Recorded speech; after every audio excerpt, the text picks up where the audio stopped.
Nunca a distância entre o portão e a porta da sala da minha casa me pareceu tão longa e pesada. Tinha acabado de empurrar a mota para o pátio, depois de um dia de trabalho exaustivo no estaleiro de obras, e antes que pudesse tirar o casaco de proteção coberto de pó de tijolo, um som agudo e estilhaçante ecoou de dentro de casa. O som de um copo de vidro a partir-se, seguido pelo choro agudo e dilacerante de Clarinha, a minha filha pequena que acabara de fazer 4 anos. Larguei o capacete e corri para dentro de casa como uma flecha. O que vi fez com que o meu peito se apertasse como se alguém o estivesse a esmagar. A minha mulher, Amélia, estava de joelhos no chão de azulejos, coberto de cacos de vidro, com as mãos a cobrir o rosto, os ombros a tremer violentamente em soluços sufocados. No sofá, não muito longe, a minha mãe segurava Clarinha com força nos braços. A criança chorava até ficar rouca, as suas mãozinhas agarrando a barra da blusa da avó, o seu olhar cheio de terror, enquanto olhava para a sua própria mãe. E então eu vi. Uma nódoa negra, do tamanho de um limão, destacava-se na coxa tenra da minha filha. A nódoa negra, recente, com um tom arroxeado, sobressaía na pele clara da criança. O meu sangue pareceu gelar. Dei um passo em frente, com a intenção de me baixar para ajudar a minha mulher, quando uma folha de papel branco, amarrotada, voou na minha direção e caiu no chão. Era um pedido de divórcio pré-impresso. Ah, já chegaste? Abre bem os olhos e vê o tipo de mulher que sempre defendes. O tipo de mãe exemplar de que tanto te orgulhas e o que ela acabou de fazer. Olha para a Clarinha, olha. Se eu não tivesse subido a tempo, se calhar ela tinha matado a minha neta. Essa mulher é um monstro de sangue frio, um demônio em pele de anjo. A minha mãe cuspiu cada palavra, o seu rosto vermelho de raiva. Enquanto falava, passava a sua mão enrugada pelas costas da Clarinha. Mas a cada carícia, a menina chorava mais alto. O seu pequeno corpo encolhia-se, aninhando-se no peito da avó, como um animalzinho ferido. Ela apontou diretamente para a Amélia, o seu olhar como uma bala, como se quisesse perfurar a nora, que se encontrava caída no chão. Virei-me para a Amélia. Ela levantou os olhos vermelhos e inchados para mim. O seu rosto estava pálido. As olheiras profundas denunciavam noites sem dormir. Amélia gaguejou, a sua voz fraca e intermitente como a de alguém que se está a afogar. Disse que não tinha sido ela, que tinha acabado de chegar do trabalho, e quando estendeu os braços para abraçar a filha, a Clarinha recuou de repente, tropeçou no pé da mesa e caiu. Depois disso, a minha mãe precipitou-se sobre ela, e as coisas chegaram a este ponto. Mas a explicação de Amélia foi interrompida. Ainda te atreves a responder? Tropeçar e cair deixa uma nódoa negra com a marca dos dedos? Estás a enganar uma criança ou a enganar o Duarte? No mês passado, ela tinha uma nódoa negra no braço, e tu disseste que foi na escola, que bateu na borda da mesa. Na semana passada, tinha um arranhão nas costas, e tu disseste que foi de se coçar. E hoje, eu vi-te com os meus próprios olhos a levantar a mão para lhe bater.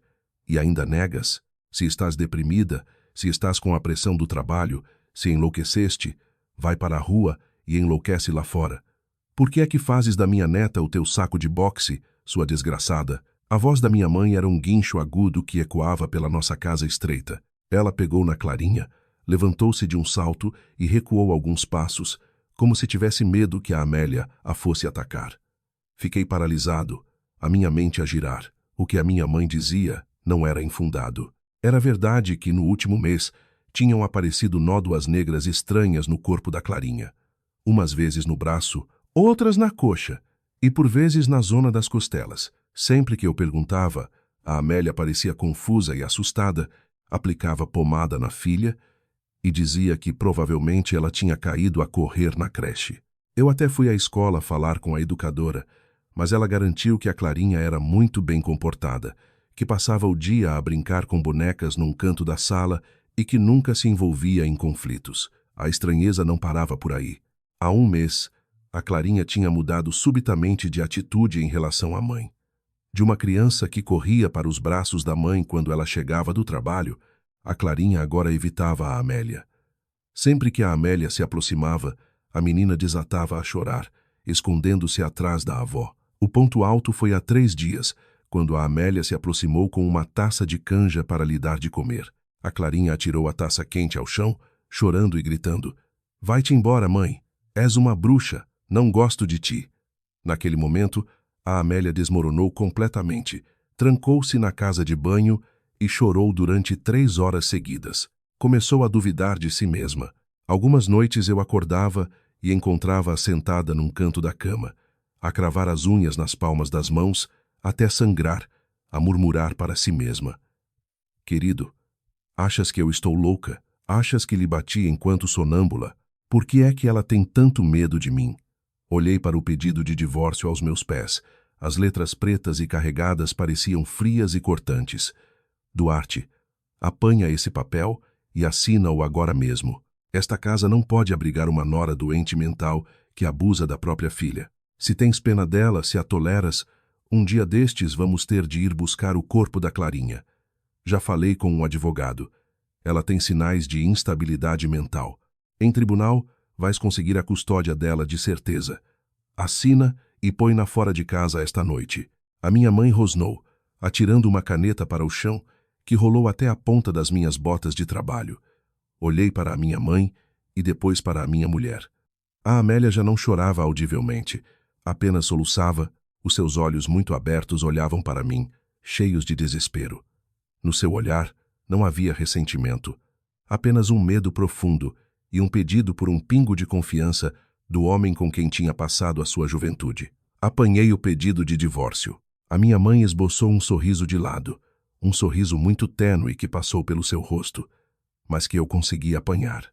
A perspicácia de um engenheiro de fiscalização, habituado a lidar com empreiteiros desonestos durante anos, despertou em mim. Havia algo de errado aqui, completamente errado. Em primeiro lugar, a Amélia era portadora da síndrome do ovário poliquístico. Tivemos de fazer tratamentos durante 5 anos. Vendemos um terreno que tínhamos no Alentejo. Passamos por inúmeros hospitais de norte a sul. Ela suportou tantas injeções dolorosas para finalmente conseguir engravidar da Clarinha. Durante o parto, a Amélia teve uma hemorragia e quase morreu na mesa de operações. Como poderia uma mãe que arriscou a vida pela filha agredi-la até ficar com nódoas negras? Em segundo lugar, se a Amélia estivesse realmente deprimida e a abusar da filha, por que é que as nódoas negras só apareciam durante o dia? Precisamente nos dias em que a Amélia estava de folga para compensar os turnos e nunca à noite, quando apenas nós os dois dormíamos com a nossa filha. E em terceiro, o que me arrepiou mais foi o choro da Clarinha. Quando uma criança tem realmente medo de quem a agride, tende a encolher-se. Mas a forma como a Clarinha se agarrava à minha mãe, o seu olhar a verificar constantemente a expressão da avó cada vez que chorava, parecia um reflexo condicionado, como se a menina estivesse a representar uma peça cujo encenador era a pessoa que a segurava. Dobrei lentamente o pedido de divórcio e guardei-o no bolso do peito. "O que é que estás a fazer? Vais protegê-la? Não vês o sofrimento da tua filha? Se não assinares, amanhã levo a Clarinha para a casa dos meus pais. Chamo a polícia para resolver isto. Não vou deixar as coisas assim." Aproximei-me e olhei diretamente nos olhos da minha mãe. O seu olhar desviou-se ligeiramente. Os dedos que seguravam a Clarinha apertaram-se com mais força, fazendo a menina fazer uma pequena careta. Acariciei a cabeça da minha filha, tentando manter a minha voz o mais calma e fria possível. Disse-lhe que o assunto era demasiado sério para ser resolvido de cabeça quente. Disse que precisava de tempo para pensar e que não queria fazer um escândalo para os vizinhos comentarem. Concordei deliberadamente com ela, dizendo que talvez a Amélia estivesse realmente sob estresse. Levaria a minha mulher a uma consulta de psicologia antes de tomar uma decisão final. Ao ouvir as minhas palavras, os ombros da Amélia tremeram violentamente. Ela levantou a cabeça e olhou para mim, os seus olhos completamente destroçados. Ela pensou que eu tinha acreditado na minha mãe, que a considerava uma doente mental que abusava da filha. O meu coração sentiu-se como se estivesse a ser cortado por uma faca, mas tive de aguentar. Não podia precipitar as coisas. Se a força que estava realmente a magoar a minha filha e a empurrar a minha mulher para a beira do abismo era a mulher à minha frente, eu precisava de provas. provas irrefutáveis. Naquela noite, o ambiente em minha casa era denso como um túmulo. A Amélia foi dormir para a sala, sem me dirigir uma única palavra. A minha mãe levou a Clarinha para o seu quarto e trancou a porta. Fiquei sozinho no escuro, no quarto do segundo andar. A luz azul do ecrã do telemóvel iluminava o meu rosto. Abri uma aplicação de compras online e encomendei com entrega expresso 2 câmaras ultra-miniatura disfarçadas de botão de camisa e tomada elétrica. Amanhã diria à família que tinha surgido um trabalho urgente na empresa. Teria de ir em trabalho para uma obra em Setúbal durante 3 dias e 3 noites, mas eu não iria a lado nenhum. Voltaria a esta casa, esconder-me-ia num lugar que ninguém suspeitaria para desmascarar com as minhas próprias mãos o demônio que se escondia no meu próprio lar. Por mais cruel que a verdade fosse, mesmo que destruísse toda a moral em que sempre acreditei, eu tinha de a trazer à luz. Aquela foi a noite mais longa da minha vida. A escuridão densa envolvia a casa de 3 andares, situada numa ruela estreita de Lisboa, que deveria ser o refúgio mais pacífico depois das tempestades lá fora. Sentei-me imóvel na beira da cama fria, a ouvir o tic-tac regular do relógio de parede, cada batida a martelar diretamente nos meus nervos, tensos como cordas de um violino. No rés do chão, a Amélia continuava encolhida no sofá estreito, sem um som, nem um choro. O seu silêncio era mais assustador do que 1000 palavras de recriminação. Esfreguei a cabeça, fechei os olhos com força, forçando o meu cérebro de engenheiro a rebobinar a terrível sequência de acontecimentos do último mês. Tudo começou numa noite de fim de semana, quando a Amélia estava a dar banho à Clarinha. Naquele dia, o som da água a correr foi subitamente interrompido pelo grito assustado da minha mulher. A Amélia chamou-me e eu corri para a casa de banho. Sob a luz fluorescente, no braço branco e roliço da minha filha, apareceu uma nódoa negra do tamanho da ponta de um polegar de adulto. A nódoa era de um roxo escuro, com um rebordo amarelado, indicando que tinha aparecido há alguns dias, mas só agora se tornara visível. Naquele momento, a Amélia, em pânico, examinou o corpo todo da filha, os seus olhos marejados de lágrimas. A minha mulher perguntava incessantemente a Clarinha onde é que ela tinha caído, onde é que se tinha magoado na creche ou se algum amigo a tinha empurrado. Mas a Clarinha, uma criança de 4 anos normalmente viva e faladora, apenas baixou a cabeça, mordeu o lábio e olhou furtivamente para a porta da casa de banho.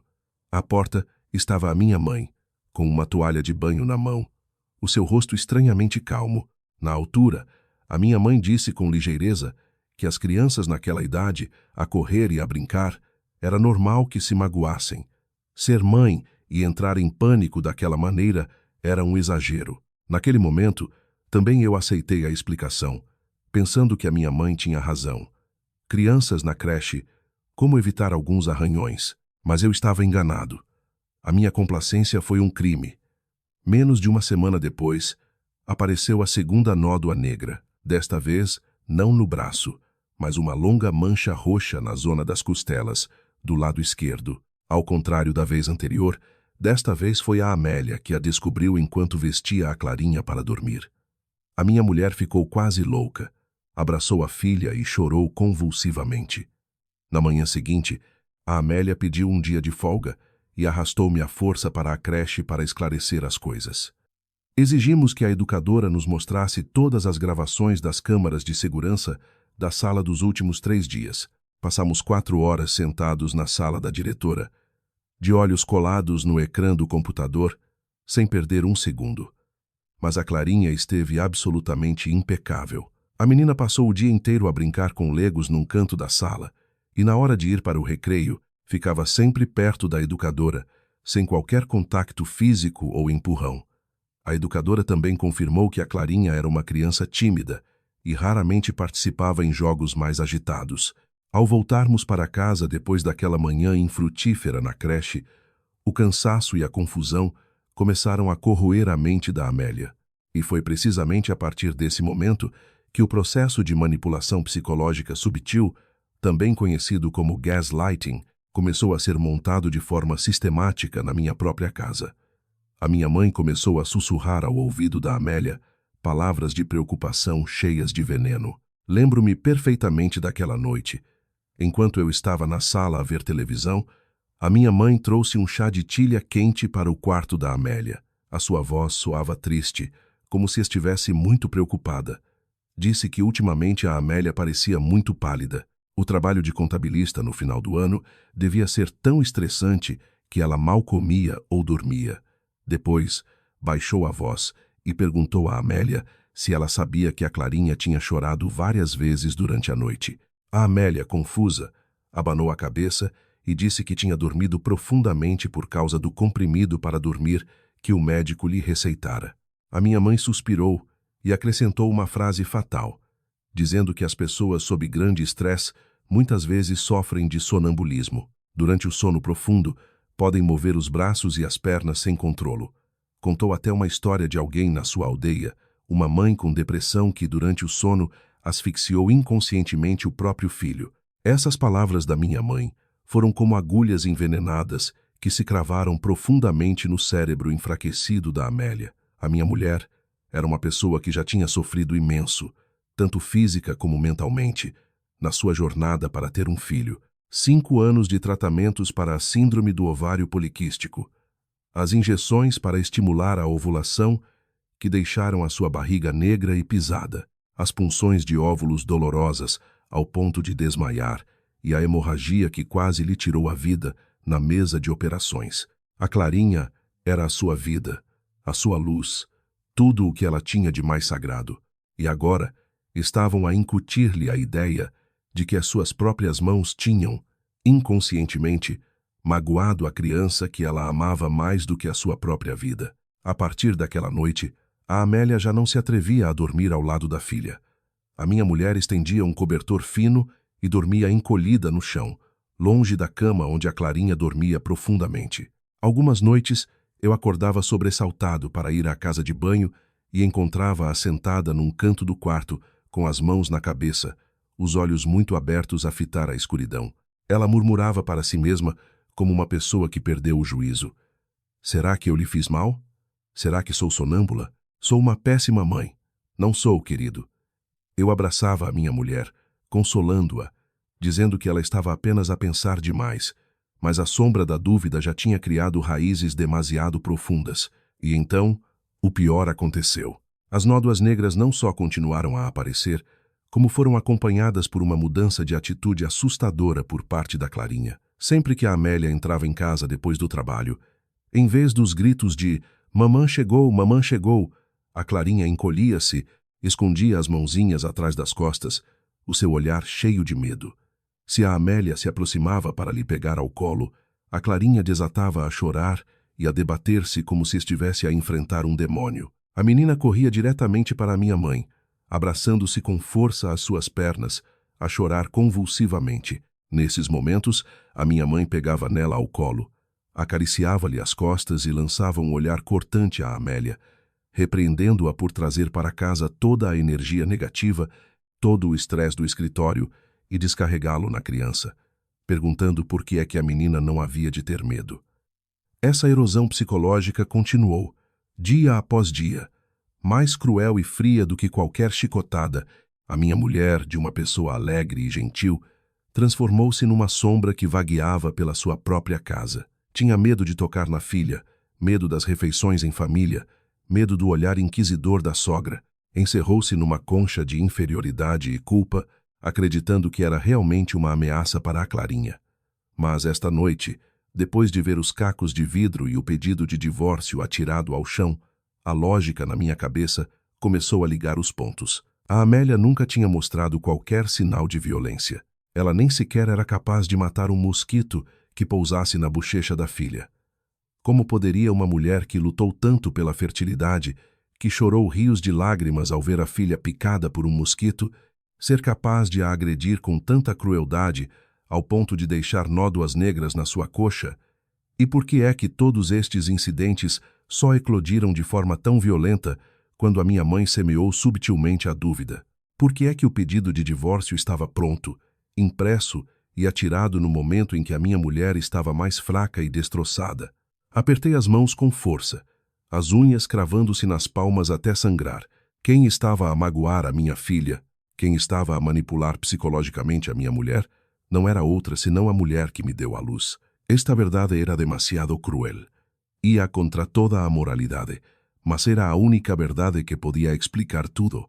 Tinha de esclarecer isto, não com lágrimas ou suspeitas infundadas, mas com um plano perfeito e sem falhas. Na manhã seguinte, acordei muito cedo, quando o altifalante do bairro começava a emitir as primeiras notícias do dia com um som rouco. Na noite anterior, mal preguei olho. O ar em casa estava denso, tão sufocante que sentia que não conseguia respirar. Desci as escadas na ponta dos pés, tentando não fazer barulho. Na sala, a Amélia já não estava no sofá. O edredão estava dobrado de forma impecável num canto. Ouvi um som metálico vindo da pequena cozinha. Quando desci, a Amélia estava a cortar cebola para o pequeno almoço. Os seus ombros tremiam ligeiramente a cada golpe da faca na tábua de cortar. A minha mulher tinha emagrecido tanto. O pijama largo parecia perdido no seu corpo frágil. Aproximei-me com a intenção de lhe abraçar os ombros, mas ela sobressaltou-se e recuou um passo. O seu olhar furtivo em direção às escadas, onde a porta do quarto da minha mãe ainda estava fechada. Ela estava com medo. O medo tinha se infiltrado no seu sangue, transformando a mulher que costumava rir e brincar com o marido num pássaro assustado. Ela apontou para a panela de canja de galinha que fervia no fogão, dizendo-me com uma voz rouca e seca que a canja da Clarinha estava pronta, para eu a pôr numa taça para arrefecer e depois acordar a menina para comer. Depois de dizer isto, a Amélia tirou apressadamente o avental, pegou na sua mala, abriu a porta e saiu de casa. Eram apenas 6 e pouco da manhã. A sua empresa só começava a trabalhar às 8h30. A minha mulher estava a fugir. Tinha medo de enfrentar a filha, medo de ouvir o choro agudo da Clarinha, medo de ver o olhar de desprezo da sogra. Fiquei a ver as suas costas magras desaparecerem atrás do portão de ferro enferrujado. O meu coração encheu-se de uma dor e raiva indescritíveis. Fechei a porta da cozinha, tirei a mota para a rua, com a intenção de ir mais cedo para o trabalho para me recompor. Mas mal cheguei ao início da rua, perto da esplanada da Dona Albertina, o local conhecido como a estação de rádio do bairro, ouvi as conversas animadas. Escondi-me atrás de um grande plátano, o motor da mota ainda a trabalhar, mas baixo o suficiente para ninguém notar. As vozes das vizinhas chegavam até mim, cada palavra como uma facada na honra da minha família. A Dona Albertina, a dona do café, abanava um leque de palha, fazendo uma careta e dizendo em voz alta que a casa da Dona Esther era uma desgraça por ter uma nora com um parafuso a menos. Ela disse que, ontem mesmo, a minha mãe tinha corrido para a rua a comprar ligaduras, a chorar e a contar a toda a vizinhança que a nora, em casa, tinha enlouquecido e batido na filha até a deixar toda roxa. Outra senhora sentada ao lado, a descascar amendoins, concordou, lamentando que não era de admirar que ela não conseguisse engravidar durante tantos anos, tendo de tomar todo o tipo de medicamentos e que agora o seu sistema nervoso não estivesse bem. Sussurravam entre si que a minha mãe estava a pensar em internar a Amélia num hospital psiquiátrico e forçar o divórcio para eu poder casar de novo, porque ter uma nora louca em casa era um perigo.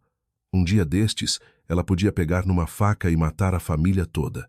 Os meus ouvidos zumbiam, o peito ardia como se estivesse em chamas. A gota de água tinha transbordado. Afinal, a minha mãe não estava apenas a manipular psicologicamente a Amélia dentro de casa. Ela também estava a usar a boca do mundo para destruir a reputação e a vida da minha mulher lá fora. Ela estava a construir um enredo perfeito, transformando a Amélia numa demônia louca que abusava de crianças, enquanto ela desempenhava o papel de uma avó lamentável, uma sogra paciente que tudo suportava pelo futuro da sua neta. Na cultura portuguesa, os mexericos da vizinhança são uma arma que mata sem faca, extremamente assustadora. Um boato espalha-se por 1000 milhas. Se a Amélia fosse realmente rotulada como uma doente mental que abusava da filha, ela perderia a sua carreira, perderia a custódia da filha em tribunal e seria até rejeitada e difamada por esta sociedade para o resto da vida. Acelerei em direção ao estaleiro de obras onde trabalhava como fiscal, ignorando os chamados dos meus colegas que se preparavam para despejar o betão. Entrei na sala de controlo, um contentor quente, e tranquei a porta. Tirei do bolso do peito um pequeno caderno técnico e atirei-o para a mesa, coberta de pó de cimento. Peguei numa caneta e desenhei 3 colunas claras na página branca. A primeira coluna, momento em que a nódoa negra apareceu. A segunda coluna, pessoas presentes em casa na altura. A terceira coluna, reação da Clarinha. Comecei a analisar todos os dados com o pensamento claro e frio de um técnico. O ponto em comum de todas as vezes que a Clarinha apareceu com nódoas negras era que só acontecia nos períodos em que a Amélia não estava com ela, ou quando a Amélia estava a dormir profundamente devido aos efeitos secundários dos Evisa, sedativos. Nas noites em que eu e a Amélia cuidávamos diretamente da nossa filha, lhe dávamos banho, a abraçávamos para dormir. Nunca aparecia um novo ferimento. Em segundo lugar, as nódoas negras estavam todas em locais escondidos, como a parte interna da coxa, as costelas, a parte de trás do braço.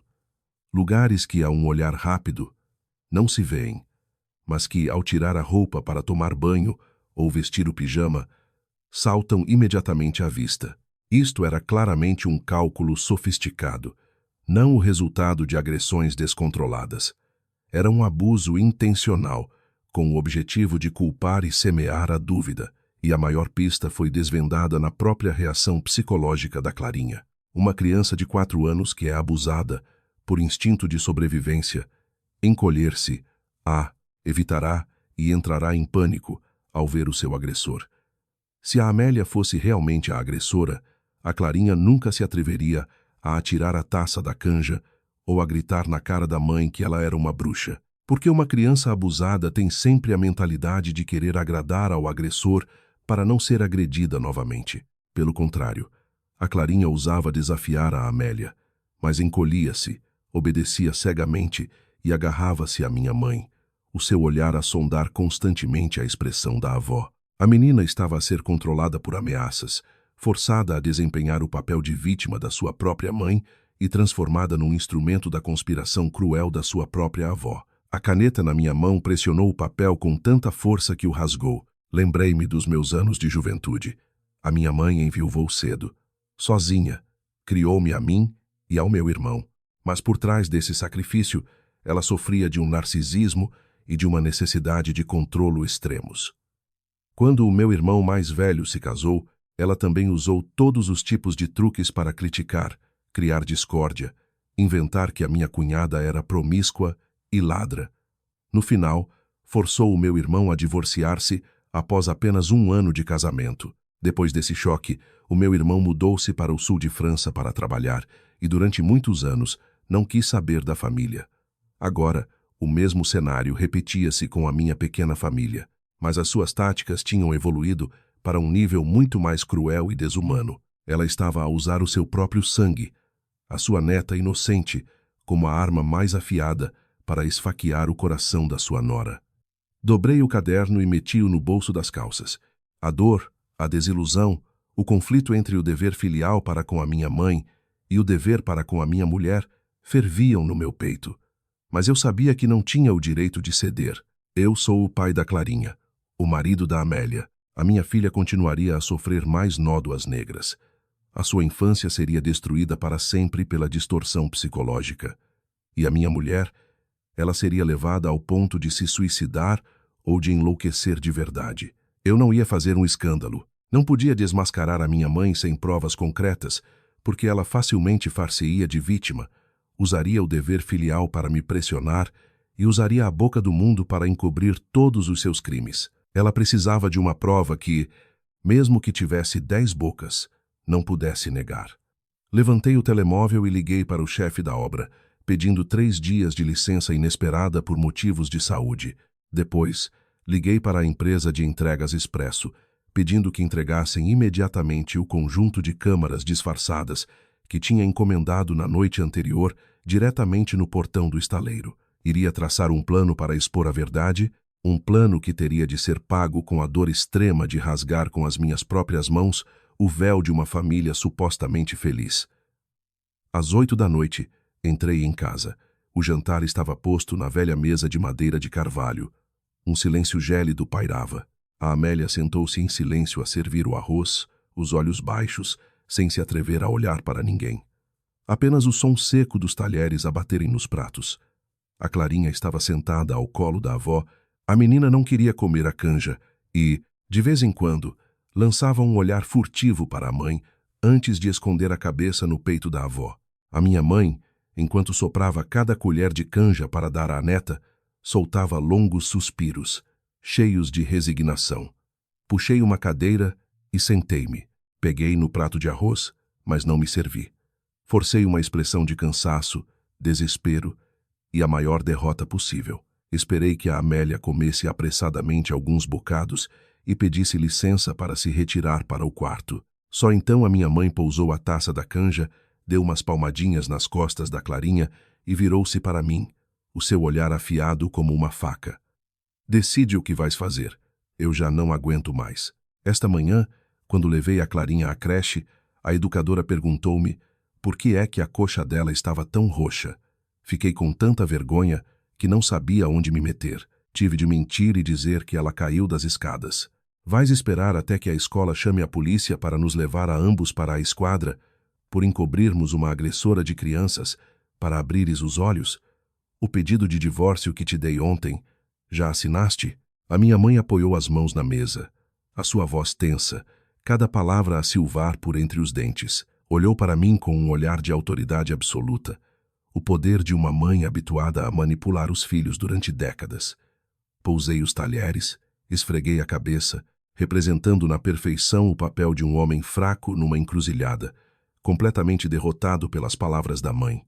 Respirei fundo, a voz embargada, fingindo ter sido convencido. Disse-lhe que tinha pensado muito durante todo o dia na obra. Admiti que a Amélia ultimamente não estava bem psicologicamente, que estava frequentemente irritada e tinha comportamentos descontrolados. Disse que tinha muita pena da minha filha, que sofria por ela e que não podia deixar esta situação continuar. Tinha medo que um dia a Clarinha corresse perigo de vida nas mãos da sua própria mãe. Quando proferi aquelas palavras falsas e amargas, vi claramente as sobrancelhas da minha mãe a relaxarem, um vislumbre de satisfação que ela não conseguiu esconder a passar pelos seus lábios. Ela acreditava que tinha vencido. Acreditava que a sua encenação de lavagem cerebral tinha derrubado a minha última linha de defesa. Vês? Eu pari-te, criei-te. Alguma vez te fiz mal? Eu só quero o bem desta casa, o bem do teu sangue. Mulheres, se não for esta, arranjas outra. Mas um filho, se magoa um bocadinho que seja, dói-nos na alma. Se já pensaste bem, chama essa louca e diz-lhe para fazer as malas e ir para a casa dos pais dela ainda esta noite. Mantê-la aqui mais um dia é uma desgraça para esta casa.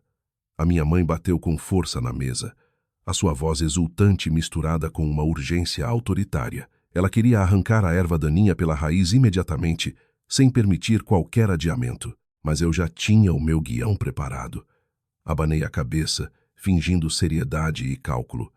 Disse-lhe que o divórcio não podia ser tratado de forma tão ruidosa e apressada. Expliquei-lhe que os bens comuns do casal ainda estavam em nome de uma conta poupança. Esta casa, embora o terreno fosse dela, a construção também teve a contribuição da Amélia. Se a expulsasse agora, no meio da noite, e ela fizesse um escândalo, chamasse a polícia, contratasse um advogado, quem sairia a perder na partilha de bens seria eu. Além disso, para obter a custódia total da Clarinha em tribunal, eu precisava de tempo para reunir mais provas do seu historial psiquiátrico e do seu comportamento abusivo. Se o processo fosse bem preparado, o tribunal faria com que a Amélia saísse de mãos a abanar. Acrescentei que, coincidentemente, a empresa me estava a enviar para fiscalizar uma obra em Setúbal nos próximos 3 dias, e eu tinha decidido aceitar a missão. Disse à minha mãe que precisava desses 3 dias longe para me acalmar, tanto para evitar a Amélia e possíveis confrontos, como para aproveitar e encontrar-me com um amigo advogado para me aconselhar sobre a redação dos papéis e contratos de partilha de bens da forma mais vantajosa possível. 3 dias? Tudo bem. Então, vai lá e trata dos papéis direitinho. Aproveita para falar com o advogado e pergunta como fazer para que ela não se atreva a visitar a Clarinha. E aqui em casa, não te preocupes, Vou trancar a porta do quarto e guardar a Clarinha a 7 chaves. Não deixo aquela louca tocar num cabelo da minha neta. Se ela se atrever a fazer barulho, chamo a guarda e ponho-na na rua. Vai descansado para o teu trabalho e resolve essa confusão de uma vez por todas. A minha mãe acenou com a cabeça, os seus olhos a brilhar de cálculo. Estendeu a mão para acariciar o cabelo da Clarinha, batendo no peito e garantindo-me com confiança. A confiança de quem detém o poder de vida e de morte, acreditando que todas as peças no tabuleiro de xadrez da família se estavam a mover exatamente como ela queria. Levantei-me, acenei à minha mãe e subi lentamente para o segundo andar. Assim que fechei a porta do quarto, encostei-me à parede e soltei um longo suspiro, encharcado de suor. A primeira parte do plano tinha corrido bem. A minha mãe acreditava completamente que eu estaria ausente de casa nos próximos 3 dias e que ela teria total liberdade para continuar a sua peça de teatro, abusando da neta para culpar a nora, sem o receio de ser vigiada pelo filho. Tirei a pequena mala de cima do armário, abri-a de propósito a fazer barulho para que a Amélia e a minha mãe pudessem ouvir que eu estava a preparar as minhas coisas. Meti algumas roupas e artigos de higiene pessoal na mala, mas no fundo, escondi cuidadosamente o kit de câmaras disfarçadas que tinha recebido à tarde. Era uma tomada elétrica com uma câmara ultra-miniatura de alta definição integrada, capaz de filmar no escuro com infravermelhos e transmitir o sinal diretamente via Wi-Fi, juntamente com uma câmara ultra-miniatura em forma de botão de camisa com um microfone sensível. Sentei-me na beira da cama e liguei o telemóvel para testar os dispositivos. Tudo funcionava perfeitamente. A imagem era nítida, o som cristalino.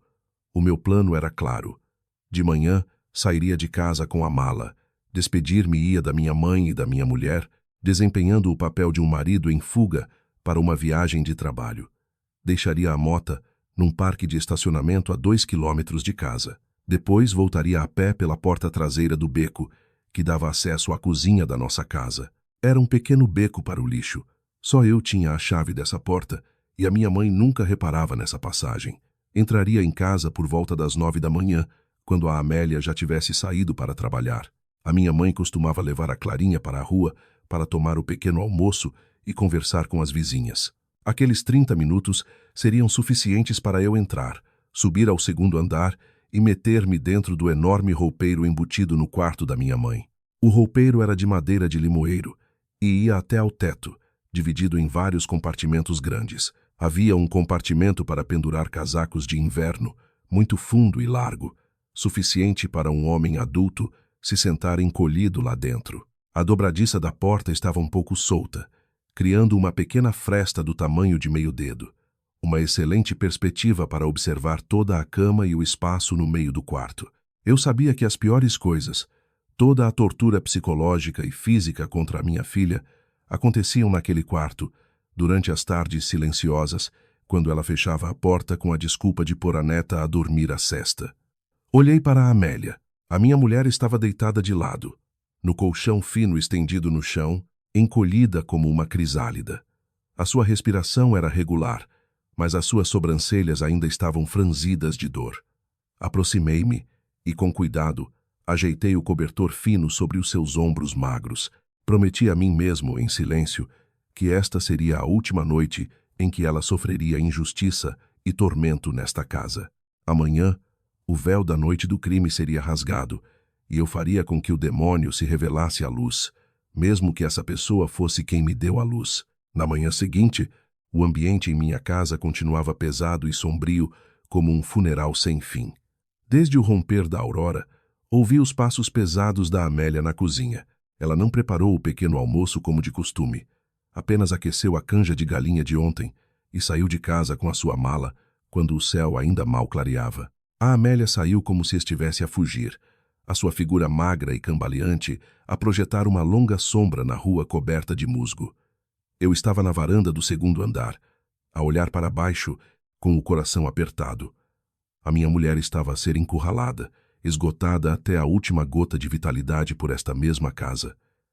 Exatamente às 7h30, desci as escadas com a minha pequena mala. A minha mãe estava na sala a beber calmamente uma chávena de chá verde, com a Clarinha ao seu lado, a pintar diligentemente numa pequena mesa de vidro. Ao ver-me descer com a mala, a minha mãe pousou a chávena, levantou-se e ajeitou a roupa. Um sorriso de satisfação que ela não conseguia esconder apareceu nos seus lábios. Os seus olhos brilhavam com o triunfo de um caçador que acabou de levar a presa para a armadilha. Ela aproximou-se, ajeitou-me o colarinho e disse-me para ter cuidado na estrada e para ligar quando chegasse para dizer que estava tudo bem. Não se esqueceu de me lembrar repetidamente de contactar o advogado para tratar dos papéis com todo o cuidado, para não deixar que aquela esposa louca ficasse com um único cêntimo do patrimônio da família. Olhei para a minha mãe, uma mulher com mais de 60 anos, cabelos grisalhos, um rosto bondoso e gentil que os vizinhos sempre elogiavam. Ninguém poderia imaginar que por trás daquela aparência compreensiva se escondia um coração tão assustador que eu nem me atrevia a nomear. Baixei-me e abracei a Clarinha com força. A menina levantou os seus olhos redondos e inocentes para mim.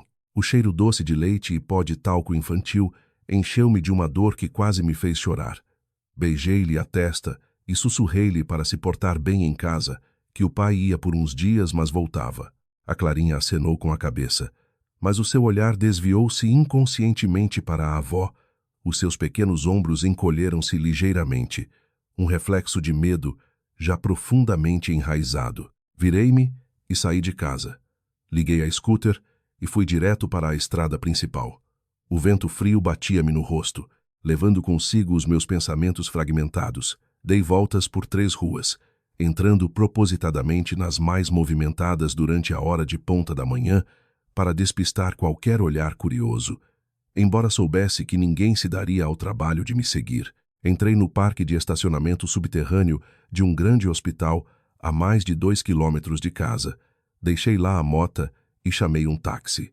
Pedi ao motorista que me deixasse na rua paralela à minha, onde havia um mercado de rua movimentado pela manhã. Com a mala na mão, puxei o boné para baixo para esconder metade do rosto. Vesti um casaco fino e preto e, de cabeça baixa, passei por entre as bancas barulhentas de peixe e marisco. O meu coração batia com força no peito, como se quisesse saltar para fora. A sensação de ser um ladrão na minha própria casa era verdadeiramente horrível.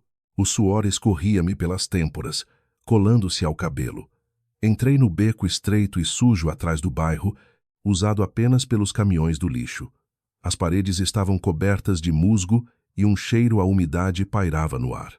Em frente à porta de ferro enferrujada que dava diretamente para a cozinha da minha casa, tirei a chave. A minha mão tremia ao inseri-la na fechadura. A fechadura não era usada há 1 ano e estava emperrada.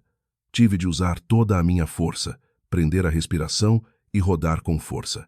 O som do clique foi seco e agudo no silêncio. Fiquei imóvel por 10 segundos, a apurar os ouvidos para qualquer movimento lá dentro. Nem um ladrar de cão, nem uma voz humana. A minha mãe devia ter levado a Clarinha para o início da rua para tomar o pequeno almoço e conversar com as amigas, como de costume. Empurrei a porta com cuidado e entrei. Depois, tranquei-a por dentro. O silêncio na casa era assustador. Apenas o zumbido do velho frigorífico no canto da cozinha. Tirei os sapatos de desporto, segurei-os na mão e caminhei de meias pelo chão de mosaico frio. Os meus passos eram leves como uma pena, mas ainda sentia o pulsar acelerado nas minhas têmporas. Fui direto para o 2º andar e entrei no quarto da minha mãe. O quarto cheirava a óleo de massagem e a mofo de madeira velha. Os móveis estavam arrumados de forma obsessivamente organizada. No meio do quarto, uma grande cama de carvalho com os lençóis e cobertores impecavelmente dobrados. No canto, imponente até ao teto, estava o enorme roupeiro de madeira de limoeiro, preto e brilhante. A madeira escura parecia engolir a pouca luz que entrava pela fresta da janela. Abri a 3ª porta do roupeiro, a partir da esquerda, onde a minha mãe guardava os casacos de lã e de inverno, peças que ela provavelmente não tocaria nos próximos 6 meses. Enfiei a mala no canto mais fundo, depois entrei e fechei a pesada porta de madeira. A escuridão envolveu-me imediatamente, densa e sufocante. A dobradiça do roupeiro estava velha. Por isso, mesmo fechada, deixava uma pequena fresta ao longo da porta, o suficiente para uma réstia de luz entrar e para eu observar toda a cama e o espaço no meio do quarto. Tirei a câmara em forma de botão de camisa e, com fita cola de dupla face, colei-a habilmente na borda da fresta do roupeiro. A posição era perfeita, indetetável do exterior, mas com um ângulo de filmagem ideal. Liguei os auscultadores ao telemóvel, conectei-me à câmara via Wi-Fi e verifiquei a qualidade da imagem e do som. Tudo estava nítido, o som tão silencioso que eu conseguia ouvir a minha própria respiração ofegante. O espaço dentro do roupeiro de madeira era extremamente apertado. Tive de me sentar com os joelhos dobrados, as costas apoiadas na tábua de madeira dura atrás de mim. O cheiro a naftalina invadiu-me as narinas, ardendo. O pó de tecidos velhos acumulava-se no meu nariz e garganta, obrigando-me a cerrar os dentes para conter a tosse. A temperatura dentro do roupeiro começou a subir. O calor abafado do verão de Lisboa infiltrava-se por cada camada de madeira e cercava-me. O suor começou a escorrer-me abundantemente, encharcando a t-shirt que vestia, colando-se à pele, provocando uma comichão insuportável. O tempo passava lentamente, como uma tortura. Olhei para o relógio do telemóvel. Eram apenas 10 da manhã. Faltavam 9 horas até a hora em que a minha mãe traria a Clarinha para este quarto para dormir ou para cometer algum ato cruel. Fechei os olhos, a atormentar-me nesta caixa de madeira escura. O que é que eu fiz de errado para a minha família chegar a este ponto? Quão negligente fui para não notar as mais pequenas mudanças na minha mulher, os gritos de socorro desesperados da minha filha. Sempre me orgulhei de ser um homem de sucesso, um bom engenheiro, mas falhei miseravelmente em proteger as duas mulheres mais importantes da minha vida. Continuei à espera. Na escuridão, apenas o tic-tac do relógio e o bater do meu coração me faziam companhia. Eu sabia que a batalha psicológica mais feroz da minha vida estava apenas a começar. O relógio bateu às 12 badaladas do meio-dia, o som seco a ecoar desde a sala de estar. Eu estava encolhido neste roupeiro de madeira de limoeiro há mais de 3 horas. As minhas coxas estavam dormentes, sem sensibilidade. As costas doíam como se alguém as estivesse a martelar. Por ter de manter uma postura tão constrangida por tanto tempo, o suor tinha secado em estrias de sal pegajosas no meu pescoço e rosto. O cheiro forte a naftalina deixava-me tonto e com náuseas. Mas eu não me atrevia a mover-me bruscamente. Até a respiração tinha de ser contida, inspirando profundamente e expirando muito devagar, sem fazer o mais pequeno som.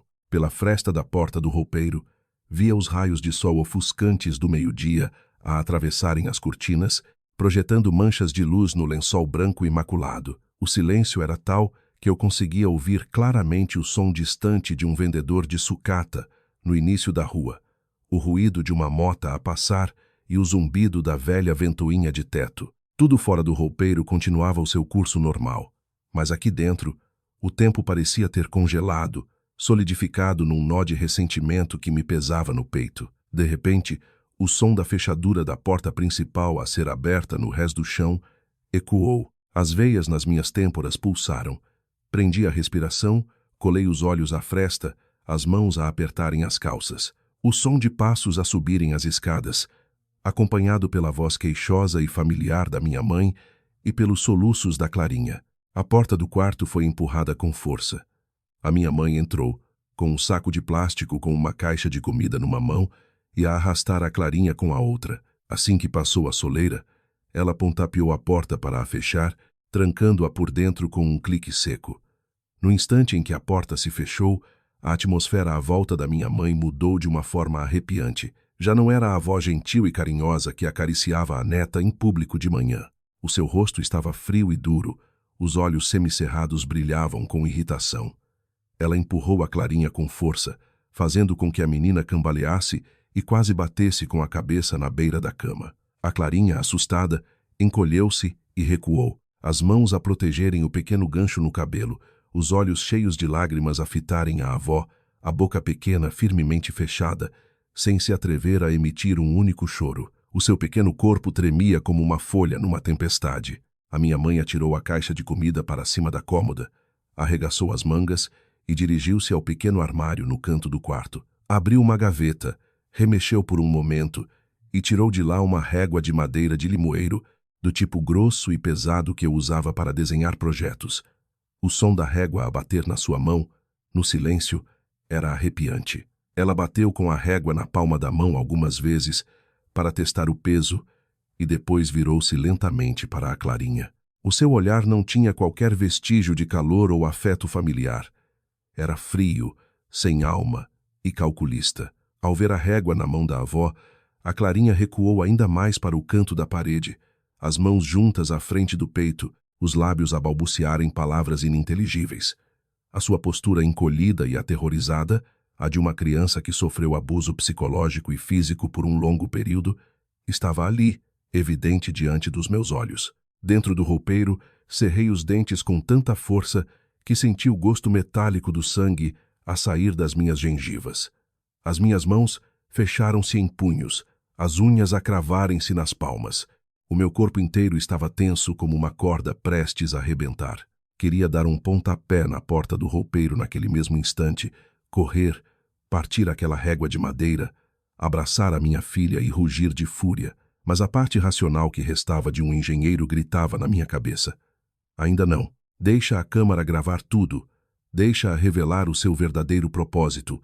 Apanha-a em flagrante com provas irrefutáveis, para que ela nunca mais tenha a oportunidade de negar ou de se fazer de vítima. A minha mãe aproximou-se, agarrou o pequeno braço da Clarinha e atirou-a para cima da cama. Pôs as mãos na anca e apontou a régua de madeira diretamente para a cara da criança de 4 anos. O ar ficou denso. A Clarinha, encolhida na cama, cobriu a cabeça com as mãos, fechando os olhos com força, à espera da pancada. A sua perícia em aguentar o castigo fez com que o meu coração de pai parecesse ter sido arrancado e picado em 1000 pedaços com uma faca. Respirei o ar espesso com cheiro a naftalina, os olhos fixos na fresta da porta do roupeiro. A peça macabra, a verdade mais cruel que eu já testemunhara na minha vida, estava prestes a ser revelada. A minha mãe, imponente na beira da cama, a sua grande sombra a cobrir metade do corpo pequeno e trêmulo da Clarinha. Ela levantou a régua de madeira, mas não bateu imediatamente. Em vez disso, inclinou-se, aproximando o seu rosto enrugado e frio do da sua neta. A sua voz não era alta nem zangada, mas sibilava por entre os dentes um som fantasmagórico que injetava veneno na alma inocente de uma criança. Olha para mim, tira as mãos daí. O que é que eu te disse esta manhã? Esta manhã, a tua mãe foi trabalhar, a tua mãe enganou-te, ela não te quis dar de comer, pois não? A tua mãe é uma bruxa, ela quer envenenar-te. Já percebeste? Diz-me, o que é a tua mãe? Enquanto falava, a minha mãe usou os seus dedos ásperos para beliscar com força a coxa tenra da Clarinha. Um beliscão torcido, extremamente cruel. A Clarinha, com dor, abriu a boca para gritar, mas a minha mãe levantou imediatamente a régua de madeira à sua frente, o olhar ameaçador. Cala-te já. Se choras, parto-te as orelhas. Engole essas lágrimas. Se choras alto para os vizinhos ouvirem, atiro-te para o lixo para os cães te morderem. Responde-me, o que é a tua mãe? Quem é que gosta mais de ti nesta casa? A Clarinha, aterrorizada, com o rosto inundado de lágrimas, não se atreveu a chorar em voz alta. Soluçava, os lábios a tremer, repetindo as palavras que fora forçada a decorar como um papagaio lamentável. A menina, a choramingar, com a voz baixa e entrecortada, disse que a mãe Amélia era uma bruxa, que a mãe Amélia a odiava, que a mãe Amélia lhe batia, que só a avó gostava dela, que já não queria viver com a mãe Amélia. Cada palavra que a minha filha pronunciava era uma facada que me perfurava os tímpanos e o coração. A dor era tão intensa que quase me sufocava. Então era assim que a minha mãe criava as nódoas negras. Ela beliscava, batia-lhe em locais escondidos e depois usava a ameaça de violência para a forçar a lembrar-se de que era a sua própria mãe a agressora. Ela estava a fazer uma lavagem cerebral a uma criança de 4 anos, a distorcer a sua percepção, a roubar-lhe o amor maternal sagrado para servir a sua própria conspiração egoísta. A minha mãe, ao ouvir a neta, esboçou um sorriso de satisfação, mas a satisfação não durou muito. De repente, ela puxou os calções da Clarinha para baixo expondo a parte interna e branca da coxa. Levantou a régua de madeira de limoeiro bem alto. Lembra-te bem disto. Quando o teu pai ligar ou quando alguém de fora perguntar, tens de chorar e gritar. Tens de apontar para a cara da tua mãe e insultá-la. Se disseres uma palavra errada, arranco-te a pele. Hoje a tua mãe está muito teimosa. O teu pai foi em trabalho. Tenho de te deixar a coxa bem negra para esta tarde te levar à esquadra para me queixar. Vou mandar a tua mãe para um hospício. Aguenta um bocadinho a dor para a avó expulsar aquele demônio. Depois a avó arranja-te uma mãe nova e rica que te compra muitos brinquedos. Dá cá a perna. Mal acabou de falar, a régua de madeira cortou o ar, apontada diretamente para a coxa da Clarinha. Bum! Não consegui aguentar nem mais um milésimo de segundo. Dei um pontapé na porta do roupeiro com toda a força da minha fúria, do ódio que fervia em cada veia. A porta do roupeiro abriu-se com estrondo, batendo com força na parede, criando um som ensurdecedor que abalou todo o quarto. Saí do roupeiro como um animal enjaulado, os olhos injectados de sangue, o corpo encharcado de suor, a libertar um forte cheiro a naftalina. A minha mãe ficou petrificada. Sobressaltou-se, virou-se bruscamente, a régua de madeira a escapar-lhe dos dedos trêmulos e a cair no chão com um baque seco. O seu rosto ficou sem uma gota de sangue, os olhos arregalados, a boca aberta, incapaz de proferir uma palavra. Olhou para mim como se visse um fantasma. As suas pernas cambalearam para trás, batendo com as costas na cômoda. Não lhe dediquei um único olhar. Corri para a cama e abracei a Clarinha com força. A menina, também em pânico, ao reconhecer o cheiro familiar do suor do pai, desatou a chorar convulsivamente. Um choro que já não era contido. Abraçou-me o pescoço com força, enterrou o rosto no meu ombro, as lágrimas e o ranho a encharcarem a minha t-shirt. Abracei o seu corpo pequeno e trêmulo, acariciando-lhe o cabelo suado. A minha garganta estava num nó, só conseguia sussurrar. O pai está aqui. O pai está aqui, Clarinha.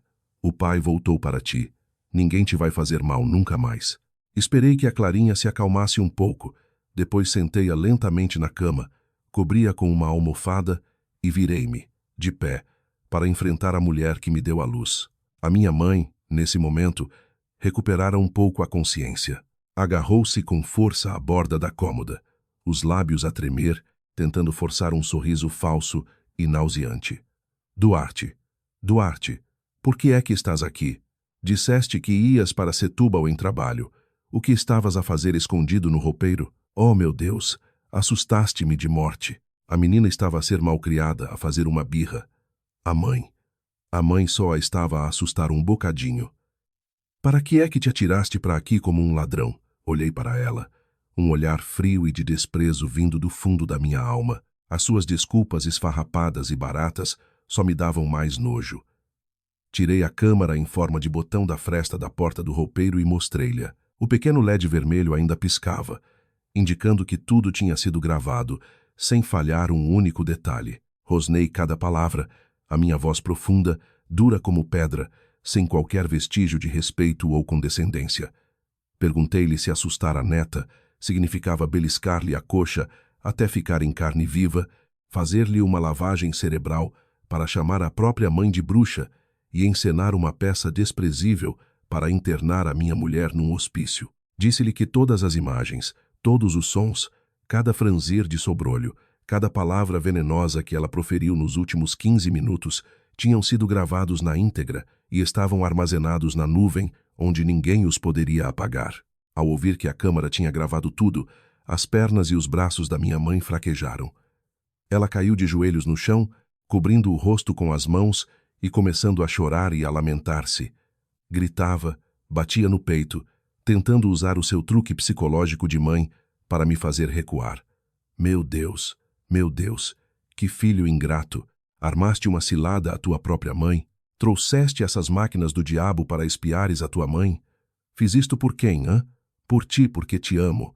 Queria que arranjasses uma mulher rica, uma mulher decente. Quanto tempo mais achas que eu vou viver para ter de fazer o papel de má? Vais denunciar a tua mãe à polícia por causa de uma mulher que não é nada tua. Ainda tens algum pingo de humanidade, Duarte? A minha mãe chorava e rolava no chão. gritando de propósito para toda a vizinhança ouvir. Ela acreditava que, ao usar o dever filial para me prender, ao usar o seu sacrifício de mãe como escudo, eu acabaria por ceder, por apagar o vídeo e fingir que nada tinha acontecido. Mas ela estava enganada. Quando ela levantou aquela régua de madeira com a intenção de a abater sobre a coxa da minha filha, quando ela injetou veneno na sua alma inocente, o amor filial que eu sentia por ela arrefeceu completamente. Fiquei a vê-la representar, imóvel, o olhar sem qualquer compaixão. Enfiei a mão no bolso de trás das calças e tirei algo que tinha encontrado nos seus ficheiros esta manhã, antes de me esconder no roupeiro. Um pedaço de papel que iria expor a sua podridão e a sua conspiração cruel até ao fim. O ar no quarto estava tão denso e sufocante que parecia que todo o oxigênio tinha sido sugado. O zumbido da velha ventoinha de teto continuava a cortar o ar com golpes desesperados, mas não conseguia dissipar a atmosfera sinistra e cruel que se tinha instalado. Eu estava de pé, no meio do quarto, com a mão direita a apertar firmemente o papel dobrado em 4. O papel que eu tinha encontrado acidentalmente no fundo da gaveta da sua cômoda durante os 30 minutos em que remexia suas coisas antes de me esconder no roupeiro. A minha mãe, a mulher que há um segundo estava a rolar no chão a chorar, a usar lágrimas falsas e a máscara do sacrifício para me forçar a apagar o vídeo, calou-se de repente. O seu choro lamuriento cessou tão abruptamente como se alguém tivesse desligado a ficha. Ela levantou os olhos injectados de sangue e olhou fixamente para o papel na minha mão. O seu corpo inteiro ficou rígido, os seus dentes batiam, já não se atrevia a arranhar o chão. As suas mãos enrugadas apoiaram-se no mosaico, tentando empurrar o seu corpo gordo e pesado para trás, recuando até as suas costas baterem com força nos pés da cama. Olhei para ela. O meu coração já não sentia qualquer fúria cega. A raiva extrema, quando ultrapassa um certo limite, não se transforma em fogo, mas congela-se num bloco de gelo afiado, frio e implacável. Olhei para a mulher que me tinha dado à luz, a mulher que eu outrora idolatrei, que defendi cegamente ao ponto de deixar a minha própria mulher sofrer tanta injustiça. Agora, aos meus olhos, ela já não era uma mãe. Tinha a forma de um demônio, um ser de sangue frio capaz de pisar o seu próprio sangue para atingir os seus objetivos desprezíveis. Virei-me para a Clarinha. A minha filha estava agora enfiada debaixo do edredão, apenas com os olhos inchados e cheios de lágrimas de fora. Tremia em espasmos, os dentes a morderem o lábio inferior com tanta força que sangrava de medo. O meu coração apertou-se, doendo como se 1000 agulhas o estivessem a perfurar. Aproximei-me lentamente da cama, sentei-me na beira do colchão e passei-lhe a mão suavemente pela testa suada.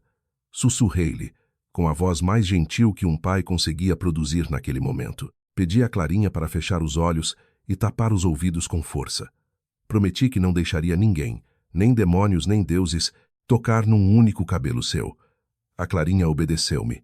Fechou os olhos com força e tapou os ouvidos com as suas mãozinhas.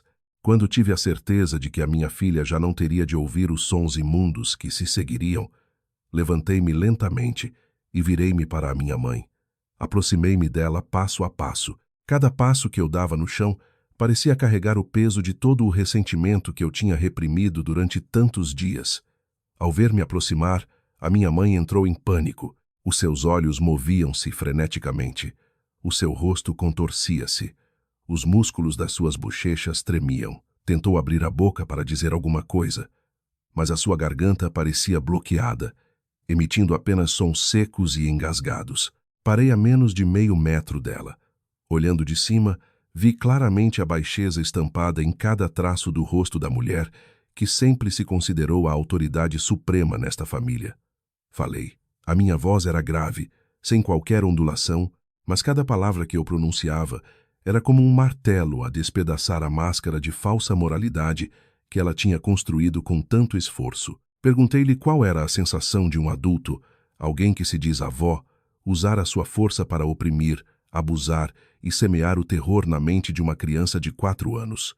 Se isso a satisfazia, perguntei-lhe se, ao ver a minha mulher, a nora que cuidou dela com tigelas de canja quando esteve doente, que vendeu o seu dote para pagar tratamentos na esperança de dar um neto a esta casa, a definhar dia após dia como um fantasma, a torturar-se ao ponto de quase enlouquecer se ela conseguia dormir bem à noite. A minha mãe não se atreveu a olhar-me nos olhos. Baixou a cabeça, as mãos a machucarem a bainha da blusa. Começou a abanar a cabeça freneticamente, as lágrimas a correrem-lhe novamente pelo rosto. Mas desta vez eram lágrimas de verdadeiro medo, de quem foi desmascarado, e não a encenação de vítima de antes. Balbuciou, repetindo o refrão familiar. Disse que não tinha más intenções, que só tinha pena de me ver a sofrer, que só queria libertar-me de uma mulher que não me merecia, que tinha feito tudo pelo meu futuro. Ao ouvir estas desculpas baratas, a náusea subiu-me à garganta.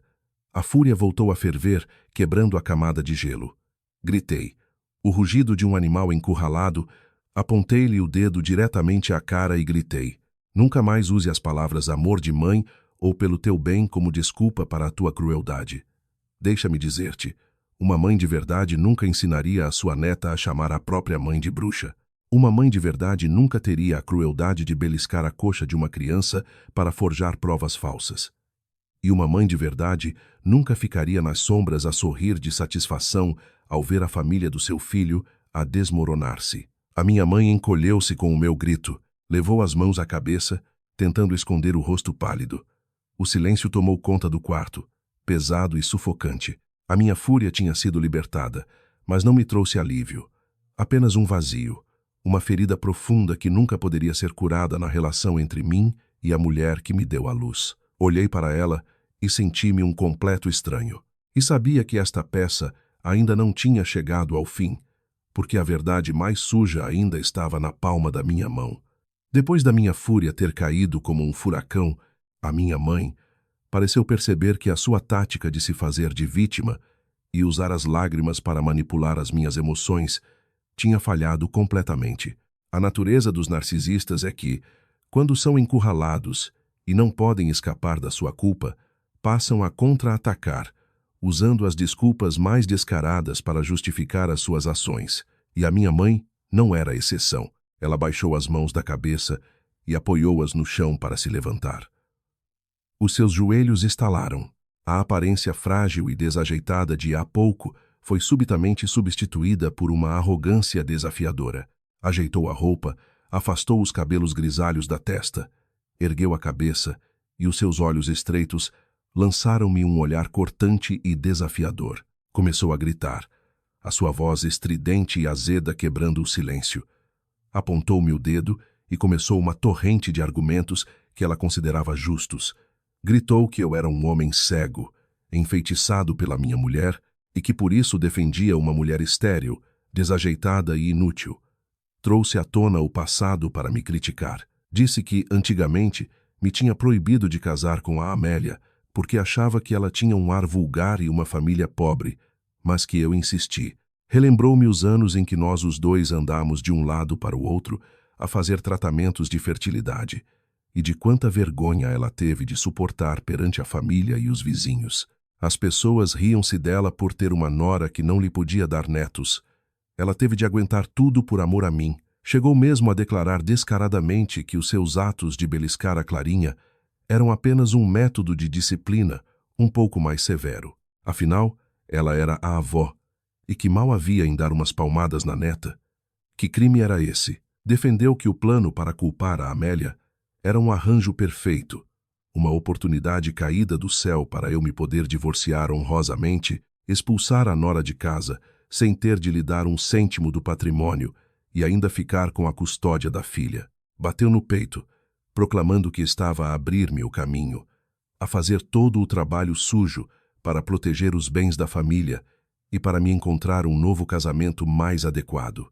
Fiquei paralisado, de boca aberta, a ouvir as desculpas mais descaradas e inimagináveis saírem da boca da minha própria mãe.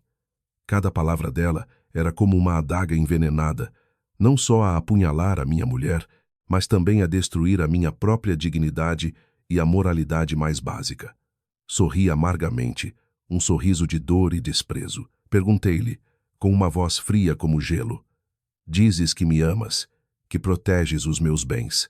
Então como explicas teres ido ao café da esquina mexericar com a dona Albertina e com todo o bairro que a minha mulher é uma doente mental, uma louca que abusa de crianças, expus a sua conspiração. Disse-lhe na cara que, ao destruir a reputação da Amélia publicamente, ela não queria apenas expulsá-la, mas sim empurrá-la para a morte. Ela queria que a Amélia perdesse o emprego, perdesse a filha, perdesse a dignidade humana. Uma sogra com um pingo de consciência, por mais que odiasse a nora, nunca usaria a boca do mundo para empurrar outra mulher para o fundo do poço daquela maneira. A minha mãe hesitou por um segundo. O seu olhar desviou-se ligeiramente quando mencionei os seus mexericos com os vizinhos. Mas a teimosia voltou a prevalecer. Pôs as mãos na anca e retorquiu com arrogância que o tinha feito para criar uma opinião pública, para que mais tarde, em tribunal, o juiz tivesse motivos para acreditar que a sua nora tinha realmente problemas psicológicos. Disse que a sociedade era injusta e que, se ela não fosse implacável, se não usasse truques sujos, a nora iria dominá-los a todos. Abanei a cabeça, sentindo que discutir com alguém que perdeu a humanidade era uma perda de tempo. Ela construiu para si uma fortaleza de egoísmo, usando a maternidade como desculpa para o mal. Ela pensava que, por me ter dado à luz, tinha o direito de controlar a minha vida, de pisar a minha mulher e de transformar a minha filha num mero instrumento. Levantei a mão para interromper o seu discurso venenoso. Disse-lhe que não precisava de se esforçar mais para se justificar. Todos os seus argumentos de que o fazia por amor ao filho, por pena da neta, por odiar a nora desajeitada, eram lixo, eram invólucros baratos que ela criara para esconder uma intenção muito mais terrível. Mostrei-lhe o papel que apertava na mão, ao nível dos seus olhos. Olhei diretamente nos seus olhos, que começavam a brilhar de pânico, e articulei cada sílaba. Mãe, para de representar. A verdadeira razão pela qual querias expulsar a Amélia a todo o custo não é por ela não ser boa, não é por teres pena do meu patrimônio, mas sim porque precisavas de um lugar vago nesta casa para venderes o teu próprio filho e pagares a dívida de sangue que contraíste lá fora, não é? Ao ouvir isto, a expressão da minha mãe mudou completamente. A sua máscara de arrogância e agressividade desfez-se, dando lugar a um pânico extremo, como se um fantasma tivesse acabado de aparecer à sua frente. O ar no quarto estava agora tenso, como uma corda prestes a rebentar. A minha mãe olhava fixamente para o papel na minha mão, os seus lábios a tremer, a sua pele a ficar pálida como a de um cadáver. Os seus olhos estavam tão abertos que eu conseguia ver as veias vermelhas de pânico lá dentro. Não conseguia dizer uma palavra. O seu corpo gordo parecia encolher sob o meu olhar julgador e impiedoso. Abri lentamente o papel, alisando as dobras. O som do papel a ser desdobrado ecoou no silêncio, nítido e claro. Não era um papel qualquer. Esta manhã, quando entrei furtivamente no quarto pela porta das traseiras, a minha intuição de engenheiro, habituado a examinar projetos, levou-me a abrir a gaveta da sua cômoda, onde ela costumava guardar documentos importantes, para ver se encontrava alguma pista sobre o pedido de divórcio do outro dia. Tive de usar um gancho de cabelo para abrir a fechadura velha, e no fundo da gaveta, bem escondido debaixo de um monte de álbuns de fotografias antigos, estava um conjunto de documentos agrafados. O que eu tinha na mão não era um, mas 3 tipos diferentes de documentos, juntos para formar um plano perfeito para me roubar a vida inteira. Li em voz alta cada linha impressa na primeira folha. Era uma minuta de uma procuração para alienação de bens e transferência de registro predial. Nela, estava claramente escrito que eu, Duarte, cedia voluntariamente todos os meus direitos de propriedade sobre a casa onde vivíamos a minha mãe, Esther, como forma de compensação pela sua velhice. O mais assustador é que este contrato já estava redigido com cláusulas vinculativas, à espera apenas da minha assinatura, e vinha acompanhado do cartão de visita de um escritório de advogados especializado em transações imobiliárias fraudulentas. A minha mãe engoliu em seco. A sua mão agarrou a borda da cômoda com tanta força que os nós dos dedos ficaram brancos. Tentou estender a mão para arrancar o papel, mas eu recuei um passo e levantei a segunda folha. Com voz tensa, perguntei-lhe se reconhecia aquele papel. Era um reconhecimento de dívida escrito à mão. A assinatura e a impressão digital da minha mãe estavam bem visíveis no canto inferior direito. O montante não era pequeno, 120 mil euros, emprestados de uma rede de crédito ilegal com juros exorbitantes. A data do empréstimo era de há 1 ano, coincidindo com a altura em que ela começou a participar em grupos de investimento em criptomoedas e esquemas de pirâmide online, que ela me escondia dizendo que ia a retiros espirituais. Olhei para ela, os meus olhos em chamas. Disse-lhe tudo sem rodeios. Disse-lhe que ela me tomava por parvo. Ela contraiu uma dívida de 120 mil euros, com juros sobre juros. Os agiotas deviam tê-la ameaçado de morte. Ela tinha medo de perder a face, medo que eles viessem à casa a tirar tinta e lixo, medo que a sua reputação de velha exemplar neste bairro fosse destruída. Ela não tinha dinheiro para pagar e tinha posto os olhos nesta casa, o maior bem que eu e a minha mulher partilhávamos com ela.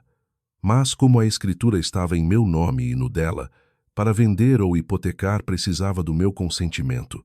E, claro, a Amélia, como minha esposa legal, nunca a deixaria usar os nossos bens comuns para pagar as suas dívidas de jogo. E o terceiro papel era a peça final e mais cruel deste puzzle criminoso.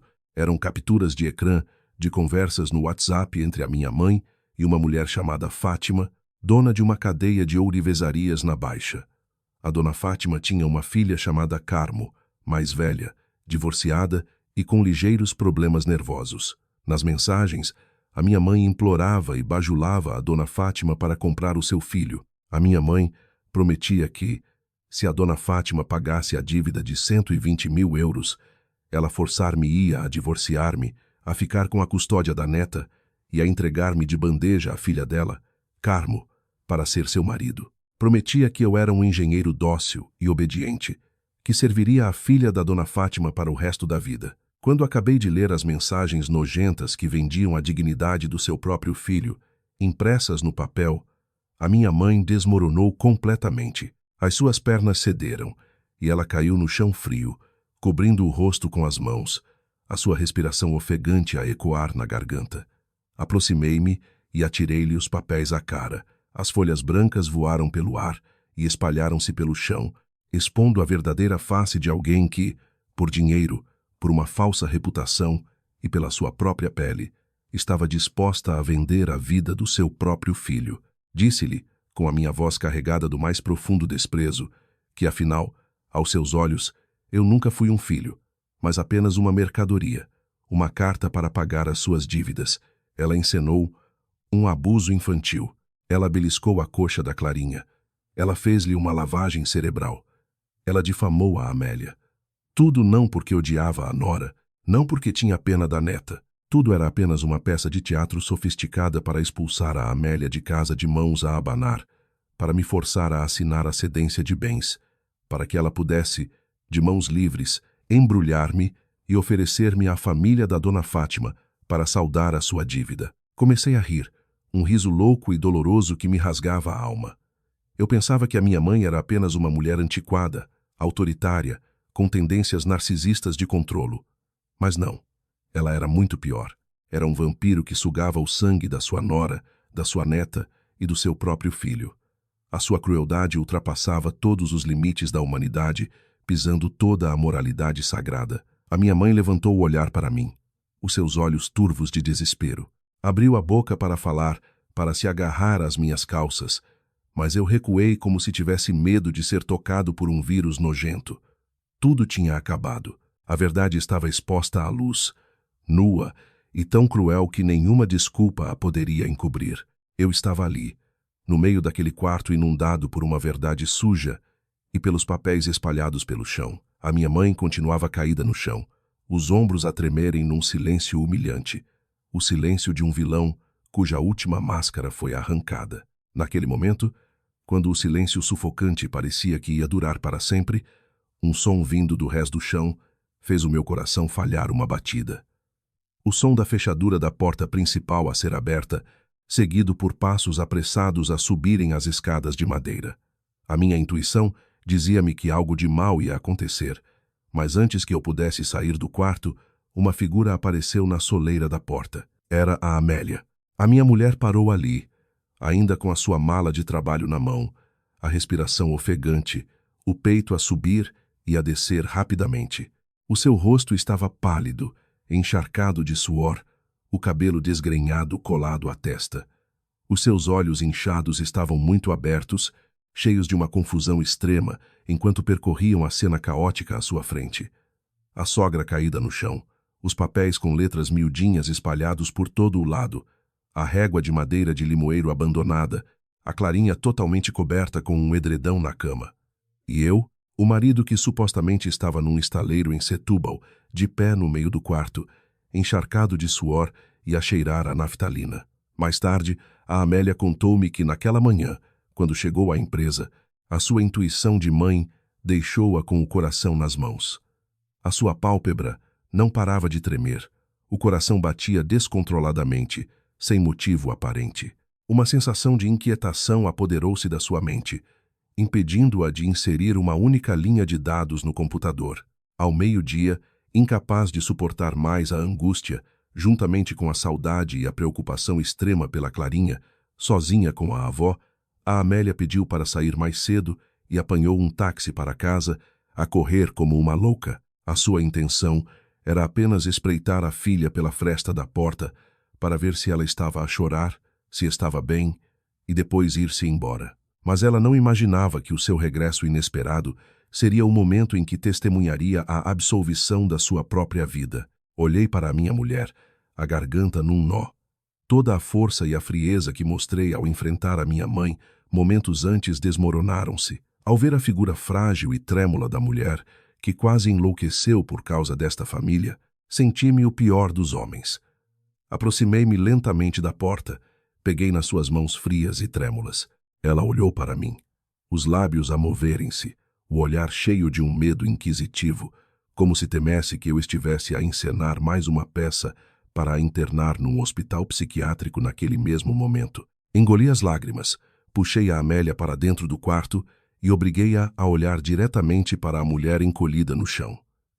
Com uma voz grave e clara, contei-lhe toda a verdade. Falei-lhe do meu plano de me esconder no roupeiro, da câmara miniatura em forma de botão que tinha instalado na fresta. Descrevi cada ato, cada palavra cruel que a minha mãe usou para beliscar e ameaçar a Clarinha, forçando-a a chamar-lhe bruxa.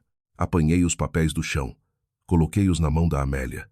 Mostrei-lhe a procuração para a transferência de bens, o reconhecimento de dívida de 120 mil euros e as mensagens nojentas em que a minha mãe negociava a minha venda a uma mulher divorciada com problemas mentais. Olhei diretamente para os seus olhos, que se enchiam de lágrimas, e disse-lhe, palavra por palavra, que ela não estava louca, que não era sonâmbula, que nunca tinha abusado da nossa filha, que nunca tinha magoado a criança que carregou com tanto sacrifício. Afirmei-lhe que todas as nódoas negras no corpo da Clarinha, todos os pesadelos do último mês, eram uma manipulação psicológica cruel, uma peça encenada pela sua própria sogra, a quem ela sempre tratou com respeito. Quando acabei de dizer estas palavras, a mala caiu da mão da Amélia com um baque surdo. O seu corpo, como se lhe tivessem drenado a última gota de energia, cedeu, e ela caiu de joelhos no chão. Levou as mãos ao rosto e, de repente, um choro convulsivo explodiu. Não era o choro contido e resignado das noites anteriores. Era um choro de angústia, um grito que rasgava a alma de uma mulher que acabara de ser libertada de uma sentença de morte da sua própria consciência.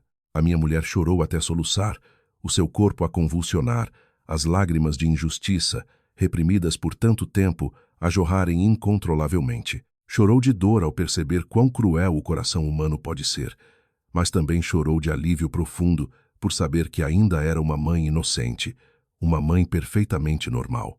A minha mãe, ao ouvir o choro da Amélia, encolheu-se, tentando arrastar-se para o canto entre a cama e a parede, sem se atrever a levantar o rosto. A sua presença tornou-se desprezível e patética. Na cama, a Clarinha, ao ouvir o choro da mãe, afastou lentamente o edredão. Sentou-se confusa no colchão, os seus olhos grandes e redondos, cheios de água, a olharem para a mulher caída no chão. A intuição de uma criança é sempre a mais verdadeira. Sem o olhar ameaçador da avó a controlar, Ao ver o seu pai forte a abraçar a sua mãe, a carapaça de medo, resultante da lavagem cerebral, partiu-se de repente. A Clarinha desceu da cama, os seus pezinhos descalços a pisarem o chão de mosaico. Passou pela avó, encolhida no canto, sem lhe dirigir um único olhar. Atirou-se diretamente para os braços da Amélia. Os seus bracinhos rodearam o pescoço da minha mulher, abraçando-a com força. A Clarinha desatou a chorar. O choro infantil, claro, mas carregado de tanta injustiça, encostou o rosto molhado de lágrimas à bochecha da mãe, chamando repetidamente: "Mãe, mãe, dói-me tanto." A avó beliscou-me: "Dói-me tanto. A avó disse que eu tinha de te odiar. Tenho tanto medo da avó, mãe." A Amélia abraçou com força a sua pequena filha. Enterrou o rosto no pescoço dela, beijando-lhe o cabelo desgrenhado e suado. As duas abraçaram-se, a chorar como se o mundo fosse acabar, no meio daquele quarto impregnado de crime. Ela apalpava constantemente as pernas e os braços da filha, beijando as nódoas negras arroxeadas, causadas pela sua própria avó, pedindo desculpas sem parar por não ter percebido a verdade mais cedo, por ter deixado a filha sofrer tanto medo. Eu estava ao lado delas, a ver mãe e filha abraçadas, e as lágrimas de um homem também me escorriam pelo rosto. A reunião do amor maternal, a libertação do círculo vicioso da manipulação psicológica, era tão sagrado e tão doloroso que nenhuma caneta o poderia descrever. Respirei fundo, enxuguei as lágrimas, as costas direitas. Chegara a hora de cumprir o meu dever mais nobre como homem, tirar a minha mulher e a minha filha deste inferno na terra, para sempre. Ajudei a Amélia a levantar-se, peguei na Clarinha ao colo e disse à minha mulher, com uma voz firme e intransigente, para ir ao quarto buscar a roupa mais essencial, os documentos de identificação mais importantes e pô-los na mala. Sairíamos daquela casa imediatamente, naquela mesma tarde, e nunca mais voltaríamos atrás. Ao ouvir a palavra sair, a minha mãe, encolhida no canto, pareceu levar um choque elétrico. Levantou-se de um salto, o cabelo grisalho desgrenhado a cobrir-lhe metade do rosto pálido. Com uma velocidade que eu não achava possível para uma pessoa idosa e corpulenta, ela arrastou-se até mim, as suas mãos ásperas a agarrarem-se às minhas calças, abraçando-se à minha perna como um náufrago a um destroço. Começou a chorar, um som rouco e lúgubre, uma performance de mestre, em egoísmo e manipulação moral. Ela levantou o rosto coberto de lágrimas para mim, batendo repetidamente com a cabeça no chão com um som oco. Implorou-me que não fosse embora. Disse que, se eu saísse por aquela porta, os agiotas viriam e a cortariam em 1000 pedaços. Suplicou-me que tivesse pena da sua velhice, que me lembrasse dos 9 meses que me carregou no ventre, dos anos em que, viúva, passou fome para me dar uma educação. Usou o dever filial como a sua última arma, a arma tirânica que usou durante décadas para controlar os seus filhos.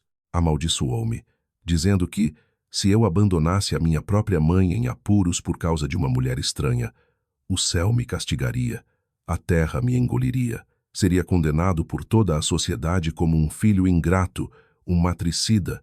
Fiquei imóvel como uma estátua de pedra, deixando-a agarrar-se e gritar aos meus pés. Olhei para a mulher no chão e senti o nojo a subir-me pela garganta. O conceito de dever filial na sua mente estava distorcido, transformado numa ferramenta de exploração assustadora. Baixei-me e, friamente, soltei um por um os dedos que se agarravam às minhas calças. Disse-lhe, com uma voz afiada como uma navalha, que dar à luz um filho é um instinto, mas criá-lo para ser uma pessoa decente e amá-lo da maneira certa é o que faz de alguém uma mãe. O dever filial não é cegueira, não é eu ter de sacrificar a minha mulher e a minha filha como bodes expiatórios para pagar as suas dívidas de jogo desprezíveis. O dever filial nunca é sinônimo de tolerar o mal, de encobrir o abuso infantil e de vender a dignidade dos filhos.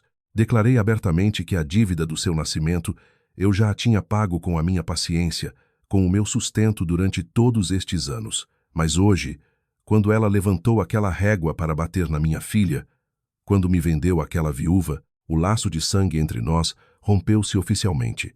Dito isto, virei-lhe as costas e saí pela porta, deixando-a caída no chão, a soluçar sons lúgubres e fantasmagóricos. Fui para o quarto ao lado e ajudei a Amélia a enfiar apressadamente roupas, os cadernos da Clarinha e os nossos documentos de identificação em 2 malas grandes.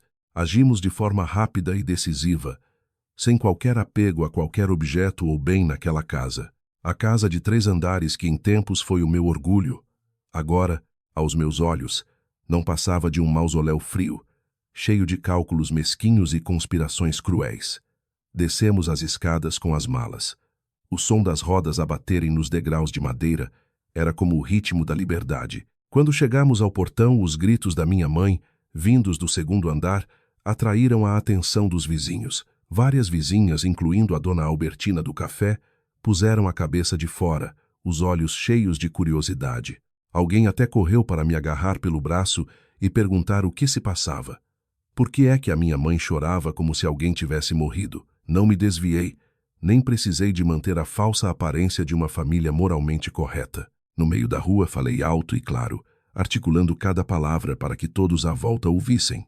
Disse que a minha mãe se tinha envolvido com agiotas, que tinha uma dívida de 120 mil euros que não conseguia pagar e que, por isso, tinha abusado da sua neta, inventado que a sua nora era doente mental para me forçar a divorciar-me, a fim de se apoderar dos nossos bens para pagar a dívida, e que planeava entregar-me à filha do credor. Declarei ainda que tinha guardado todas as provas do abuso infantil. Se ela ou qualquer outra pessoa se atrevesse a difamar a minha mulher novamente, eu levaria o vídeo diretamente à polícia. A multidão de vizinhos, que antes sussurrava, calou-se de repente, de boca aberta de espanto. Os olhares que antes dirigiam a Amélia com desprezo e desconfiança, agora viravam-se para a casa da minha mãe com choque e horror.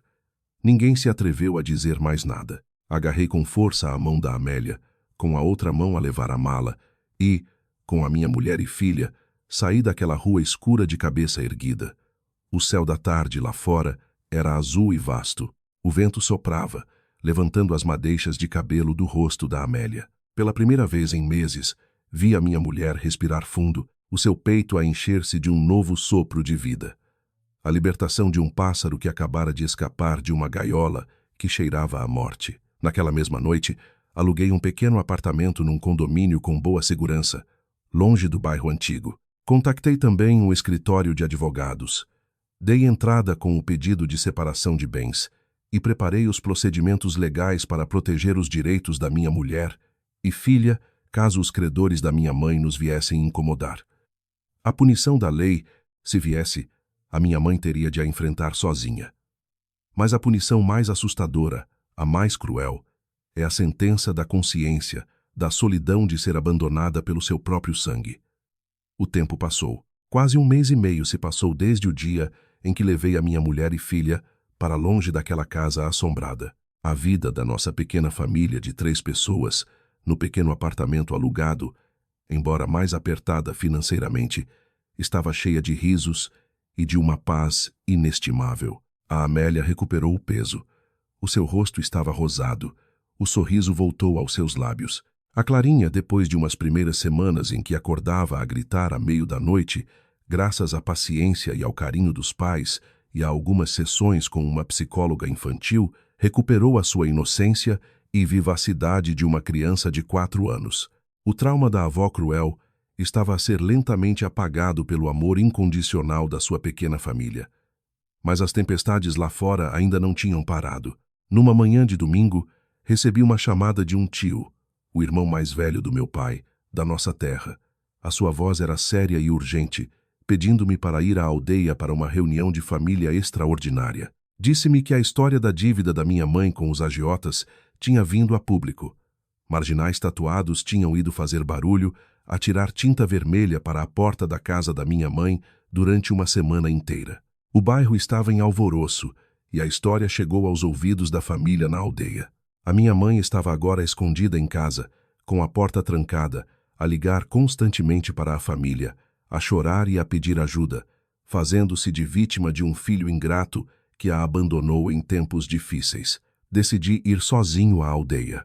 Levei comigo o iPad com o vídeo da câmara escondida e as fotografias dos documentos da dívida e do contrato para me entregar à filha da dona da ourivesaria. Eu sabia que era a altura de jogar as cartas na mesa com toda a família para acabar de vez com o assédio e os boatos falsos. A reunião de família teve lugar na casa principal do clã. O ambiente era solene e tenso. Os meus tios e tias sentaram-se à volta de uma longa mesa de madeira, os seus olhares fixos em mim. Alguns suspiravam, outros abanavam a cabeça em desaprovação. O meu tio mais velho pigarreou e começou a dar-me um sermão sobre o dever de um filho, que por mais que uma mãe erre e perca dinheiro, um filho não pode simplesmente virar as costas e ir-se embora, deixando a sua mãe idosa a enfrentar sozinha os lobos famintos dos agiotas. Não respondi. Levantei-me calmamente, coloquei o iPad no meio da mesa, aumentei o volume ao máximo e carreguei no play do vídeo que tinha gravado no roupeiro naquele dia. A sala ficou em silêncio absoluto, todos os olhos colados ao ecrã. Quando as injúrias, as palavras venenosas de lavagem cerebral da minha mãe ecoaram, quando a imagem dela a beliscar a coxa da sua neta e o choro silencioso e aterrorizado da Clarinha apareceram com clareza, a expressão de todos os mais velhos da família mudou completamente. Uma tia cobriu o rosto e gritou. Um tio bateu com força na mesa, praguejando. Continuei a passar as imagens, mostrando as provas da dívida, da conspiração para me vender por 120 mil euros. A verdade, exposta de forma crua, destruiu completamente a imagem de mulher viúva e sacrificada que a minha mãe construiu ao longo de décadas. A indignação nos olhos da família substituiu a pena inicial. Nesse momento, um longo suspiro ecoou de um canto da sala. Era a tia Lourdes, a cunhada mais nova do meu pai, uma mulher mais velha, sempre silenciosa e de poucas palavras. A tia Lourdes levantou-se, o olhar perdido no horizonte, a voz a tremer, mas carregada de uma raiva reprimida por demasiado tempo.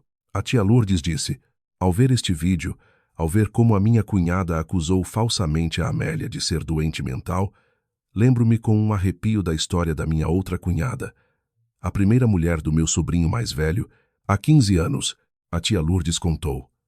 Naquela altura, quando o meu sobrinho foi trabalhar para o Japão e mandava dinheiro para casa, a minha cunhada não parava de lhe meter na cabeça que a mulher dele, em casa, era promíscua e que roubava o ouro e o dinheiro da sogra. A tia contou que viu com os seus próprios olhos a minha mãe a esconder um colar de ouro dela no fundo do roupeiro da cunhada e depois a fazer um escândalo, a chorar e a gritar, obrigando a cunhada a ajoelhar-se e a pedir desculpa em frente a toda a família. A minha mãe usou táticas de manipulação psicológica cruéis, calúnias e invenções para isolar a cunhada, para a levar a um estado de depressão, ao ponto de quase se ter atirado de uma ponte. No final, o meu irmão mais velho ouviu a mãe, pediu o divórcio e expulsou a mulher de casa sem um tostão. Mais tarde, quando descobriu a verdade, ficou destroçado e foi para o sul de França, nunca mais voltando. O relato da tia Lourdes foi como uma bomba relógio que acabara de ser ativada, destruindo qualquer dúvida que restasse na família. Afinal, o crime da minha mãe não foi um ato impulsivo, era uma natureza intrinsecamente perversa, uma tática cruel e sistemática que se repetia de nora para nora apenas para satisfazer o seu vício de controlo e a sua ganância sem fundo. Ela destruiu a vida do seu filho mais velho e quase enterrou a família do seu filho mais novo, que era eu. A reunião de família terminou numa indignação total. O meu tio mais velho levantou-se e declarou solenemente perante todos os antepassados que, a partir daquele dia, a família não teria uma nora tão má e desumana como a minha mãe. Decidiram cortar todo o contacto, recusar qualquer ajuda financeira ou moral. Disseram-me que a minha decisão de proteger a minha mulher e filha, de tirar a minha pequena família das garras dela, era perfeitamente justa e moral. Ninguém na família me criticou. Saí da casa do clã e olhei para o céu vasto da minha terra. O sol do meio-dia lançava raios quentes sobre a terra. A lei do retorno, afinal, nunca falha. A minha mãe, a mulher que passou a vida a manipular e a prejudicar os outros, estava agora a pagar o preço mais alto. Rejeitada pela família, desprezada pelos vizinhos, obrigada a viver enclausurada na sua casa escura, a tremer de medo, sempre que ouvia os agiotas abaterem a porta à noite. Era uma sentença de prisão perpétua, sem grades, onde ela estava aprisionada na sua própria solidão e culpa, para sempre sem caminho de volta. Passou mais de meio ano desde o dia em que levei a minha mulher e filha para longe daquele portão de ferro frio, da casa que em tempos chamei de lar. Os ventos frios do início do inverno de Lisboa começavam a infiltrar-se por entre as folhas das árvores. Mas no pequeno apartamento que aluguei, o ar estava sempre quente. A vida da minha família tinha voltado ao normal. As preocupações e os medos pareciam ter ficado para trás. Até que numa tarde, enquanto estava no estaleiro, recebi uma chamada de um número desconhecido. Do outro lado da linha, a voz de uma mulher de meia idade, que se identificou como enfermeira do hospital distrital. Deu-me uma notícia para a qual eu pensava estar preparado, mas que, ao ouvir, me fez sentir um aperto no peito. A minha mãe tinha sido levada para o hospital de urgência pelos vizinhos, em estado de AVC, paralisada de um lado do corpo, e estava agora nos cuidados intensivos. Pedi para sair mais cedo do trabalho e fui de mota, sozinho, através do trânsito caótico da hora de ponta, em direção ao hospital. Pelo caminho, as memórias da minha mãe de antigamente, a mulher que trabalhou arduamente para me criar depois da morte do meu pai, misturavam-se com a imagem de um demônio cruel a beliscar a coxa da sua neta e a conspirar para vender o seu próprio filho. O conflito na alma de um homem, de um filho que carrega o sangue da pessoa que está naquela cama de hospital, é verdadeiramente o sentimento mais complexo e doloroso do mundo. Mas eu tinha de ir. Fui, não para remendar, mas para enfrentar o resultado inevitável da lei do retorno e para traçar, com as minhas próprias mãos, uma fronteira final. Mais tarde, soube que desde o dia em que a verdade foi revelada na reunião de família, a vida da minha mãe tinha descido a um abismo. Os agiotas, sem conseguirem o dinheiro e sem a minha assinatura para vender a casa, aterrorizaram-na psicologicamente. Atiraram molho de peixe, tinta vermelha. Contrataram pessoas para a insultar do amanhecer ao anoitecer. Os vizinhos afastaram-se. A família cortou relações. Ninguém lhe estendeu a mão. Vivendo em isolamento, medo e frustração por todos os seus planos terem falhado, a sua tensão arterial subiu constantemente. E numa noite de chuva e vento, quando os cobradores de dívidas batiam a porta com violência, ela teve um AVC e caiu no chão frio, sem ninguém se aperceber. Só na manhã seguinte é que o homem do lixo a encontrou e chamou uma ambulância. Entrei no quarto do hospital, que cheirava a desinfetante e ao som seco e constante do monitor cardíaco. Na cama com lençóis brancos, no canto do quarto, estava a minha mãe. A mulher que outrora fora corpulenta e imponente, que com a sua autoridade de rainha-mãe manipulava toda a família, estava agora definhada, pequena e patética. Metade do seu rosto estava descaída e desfigurada. O seu braço estava cheio de tubos de soro. Ao ouvir os meus passos, ela abriu lentamente o olho que ainda se movia. No momento em que me viu, o seu corpo magro tremeu. As lágrimas escorreram do canto do seu olho enrugado e rolaram pelo travesseiro. Tentou levantar o braço que não estava paralisado. Os seus dedos magros e trêmulos a estenderem-se na minha direção. A sua boca torta tentava emitir sons ininteligíveis, através dos gemidos sufocados, do olhar suplicante e de um arrependimento profundo expresso no seu rosto. Eu percebi o que ela queria dizer. Estava a chamar o meu nome, a chorar de remorso, estava a pedir perdão ao único filho que lhe restava neste mundo. Mas quando olhei para aquelas lágrimas, o meu peito já não se encheu daquela compaixão cega de antigamente. Em vez disso, na minha cabeça, a imagem da nódoa negra arroxeada na coxa da Clarinha apareceu com clareza. Lembrei-me do choro dilacerante da minha filha, ao ser forçada a chamar a mãe de bruxa. Lembrei-me dos olhos sem vida e desesperados da minha mulher, quando se perguntava a si mesma se era uma louca que abusava da filha. A dor extrema que a minha mulher e a minha filha tiveram de suportar estava gravada nos meus ossos, a lembrar-me que há crimes que, mesmo cometidos por quem nos deu a luz, nunca podem ser apagados com a palavra perdão. Não me aproximei para pegar na sua mão estendida. Puxei uma cadeira de plástico para perto da cama, mantendo uma distância fria, mas perto o suficiente para ela ouvir cada palavra que eu dissesse. Olhei diretamente para os seus olhos cheios de lágrimas e falei com uma voz calma, grave e firme. Disse-lhe que estava ali hoje para cumprir o meu último dever como filho que ela pariu. Iria resolver a dívida, recorrendo a um advogado para vender a casa antiga. O dinheiro que sobrasse seria depositado numa conta poupança em seu nome para cobrir as despesas hospitalares e os medicamentos. Não a deixaria morrer à fome, não a deixaria ser atormentada pelos agiotas, nem a deixaria sem cuidados médicos. Informei-a de que tinha contratado um cuidador profissional e de confiança do hospital para cuidar da sua alimentação e higiene 24 horas por dia. Quando eu disse estas palavras, um vislumbre de esperança brilhou nos olhos da minha mãe.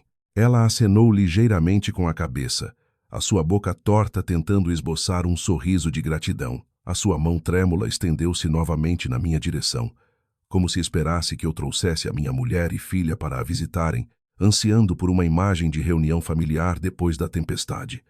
Mas eu apaguei essa esperança egoísta imediatamente. Levantei-me e olhei para ela com um olhar frio como aço, declarando uma fronteira intransponível. Disse-lhe, palavra por palavra, para que ela gravasse bem na sua mente confusa, que este cuidado material e médico era o limite final do dever filial que eu podia oferecer-lhe. Quanto ao afeto, o laço familiar tinha sido cortado por ela no dia em que levantou aquela régua para bater na minha filha. Enfatizei, com a voz firme, que ela nunca mais deveria ter a ilusão de ver a minha mulher ou a Clarinha novamente. A minha mulher e a minha filha não tinham qualquer obrigação de vir aqui cuidar, servir ou perdoar alguém que tentou destruir as suas vidas. Eu iria protegê-las dela a todo o custo, da mesma forma que tirei a minha filha daquela casa. Ela viveria os seus últimos dias em segurança física, mas teria de fazer companhia à solidão absoluta para pagar pela sua crueldade. Ao ouvir isto, a mão da minha mãe, que pairava no ar, caiu sobre o colchão. As suas lágrimas jorraram. Abriu a boca e gritou sons desesperados e ininteligíveis. A sua cabeça abanava incessantemente, como se não quisesse aceitar a dura realidade. O remorso profundo, o tormento tardio, eram visíveis em cada ruga, em cada músculo contraído. Mas era tarde demais. A lei do retorno não poupa ninguém. O mal que ela semeou floresceu e frutificou na sua própria sentença de morte espiritual. Não fiquei mais tempo para testemunhar a sua dor. Virei-me e saí a passos largos pela porta da unidade de cuidados intensivos, deixando para trás o som das máquinas e os gemidos de angústia. Respirei fundo o ar frio do corredor do hospital. Senti-me leve, uma estranha paz a espalhar-se por todo o meu corpo. Pela primeira vez na vida, percebi que o dever filial de um homem adulto não reside na obediência cega ou no encobrimento de crimes, mas em saber impor limites ao que está errado, em assumir a responsabilidade pelas consequências das ações de quem o gerou, mas sem nunca permitir que ninguém tenha o direito de pisar o lar do qual ele é o pilar. Quando as chuvas de inverno passaram, a primavera trouxe raios de sol quentes e novos rebentos verdes que começaram a bater à porta do nosso pequeno apartamento. A nossa nova casa fica no 12º andar. Embora tenha apenas 60 metros quadrados, a janela da varanda está sempre cheia de luz solar.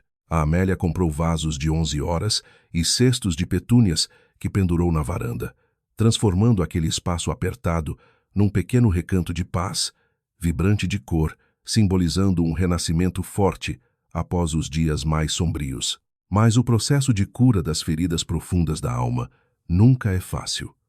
A Clarinha, embora já não estivesse nas mãos da avó abusiva, os traumas psicológicos continuaram a persegui-la nos primeiros meses.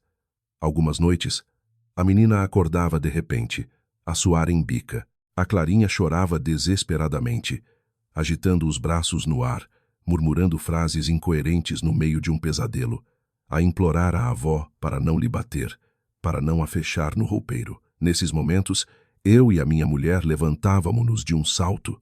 A Amélia abraçava a filha com força, encostando o seu rosto molhado de lágrimas ao seu peito quente, cantando canções de embalar suaves para a tirar do pesadelo.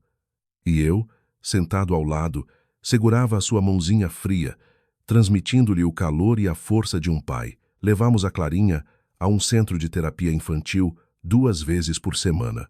Lembro-me perfeitamente do primeiro dia em que a levamos à clínica. A psicóloga deu-lhe uma caixa de lápis de cera e uma folha de papel branca, pedindo-lhe para desenhar a sua família. Naquele momento, a Clarinha pegou no lápis preto e desenhou rabiscos de uma mulher grande, com um rosto feroz e mãos compridas a segurar um pau. Muito longe estava uma criança minúscula, encolhida, presa numa gaiola preta. Ao ver aquele desenho, a minha mulher correu para o corredor e desatou a chorar. O medo estava tão profundamente enraizado no subconsciente de uma criança de 4 anos, mas com um amor infinito e uma paciência incansável, fomos, passo a passo, trazendo a nossa filha de volta ao mundo da infância inocente. Passávamos todos os fins de semana a levá-la ao parque, a parques infantis interiores, a voar papagaios nos arredores. A Amélia ensinou-a a fazer bolos, a regar as plantas na varanda. Todas as noites, antes de dormir, em vez de apagar a luz imediatamente, eu contava-lhe contos de fadas sobre fadas boas, sobre cavaleiros corajosos que defendiam a justiça. Repetia-lhe todos os dias que ela era a princesa mais adorável do mundo, que a mãe e o pai a amavam mais do que qualquer coisa, e que nenhum demônio ou bruxa má a poderia magoar enquanto o pai estivesse ali. O céu não nos desiludiu. Após 6 meses de terapia persistente, o sorriso puro voltou aos lábios da Clarinha. O seu desenho de família hoje é feito com cores vibrantes: o azul do céu, o amarelo do sol. No meio do desenho, 3 pessoas: um homem de camisa azul, uma mulher de vestido vermelho e uma menina de vestido cor-de-rosa. Os 3 de mãos dadas, a sorrir, à volta, flores a desabrochar. Já não havia vestígios dos traços pretos e violentos, nem do medo opressivo. A Clarinha começou a saltar e a cantar pela casa sempre que eu chegava do trabalho. O seu grito de pai, pai, é agora o som mais maravilhoso, o elixir que apaga todo o meu cansaço. Juntamente com a recuperação da nossa filha, a Amélia também está, passo a passo, a reencontrar-se. A sombra da depressão, da autodúvida causada pela manipulação psicológica, foi se afastando. A minha mulher engordou 4 quilos. A sua pele está rosada. O cabelo foi cortado curto e ligeiramente ondulado, transmitindo a juventude e a confiança de uma mulher que passou por uma tempestade, mas nunca se rendeu. Voltou a trabalhar e foi promovida a diretora financeira da empresa. Os jantares na nossa família estão agora sempre cheios de risos. Ao ver a minha mulher de avental a cozinhar na nossa pequena cozinha enquanto dança ao som de uma música alegre que sai da coluna Bluetooth, o meu coração enche-se de uma felicidade imensa. Depois de um acontecimento terrível que quase destruiu a nossa família, o amor e a ligação entre mim e a minha mulher tornaram-se mais fortes e profundos do que nunca. Percebemos que, para alcançar a paz de hoje, tivemos de pagar com determinação, com lágrimas e com a coragem de quebrar a falsa moralidade de um afeto tóxico, a saborear um chá quente na varanda ventosa, a contemplar as luzes cintilantes da cidade à noite, reflito sobre o caminho percorrido, uma lição gravada a ferro e fogo, escrita com sangue e lágrimas. Na cultura e no modo de vida de tantas famílias, os homens iludem-se com uma frase feita: estou entre 2 mulheres, de um lado a minha mãe, do outro a minha mulher. O que é que eu posso fazer? Usam essa desculpa fraca para fugir à responsabilidade, para escolher o silêncio, para fechar os olhos e obrigar a mulher a aguentar em silêncio para manter a paz. Não percebem que o silêncio de um homem é uma faca invisível que permite que a manipulação, o abuso psicológico e físico floresçam. Um verdadeiro homem, um pilar da família, não é um juiz que se senta no meio para resolver um problema, nem um saco de areia para ambas as partes descarregarem a sua raiva.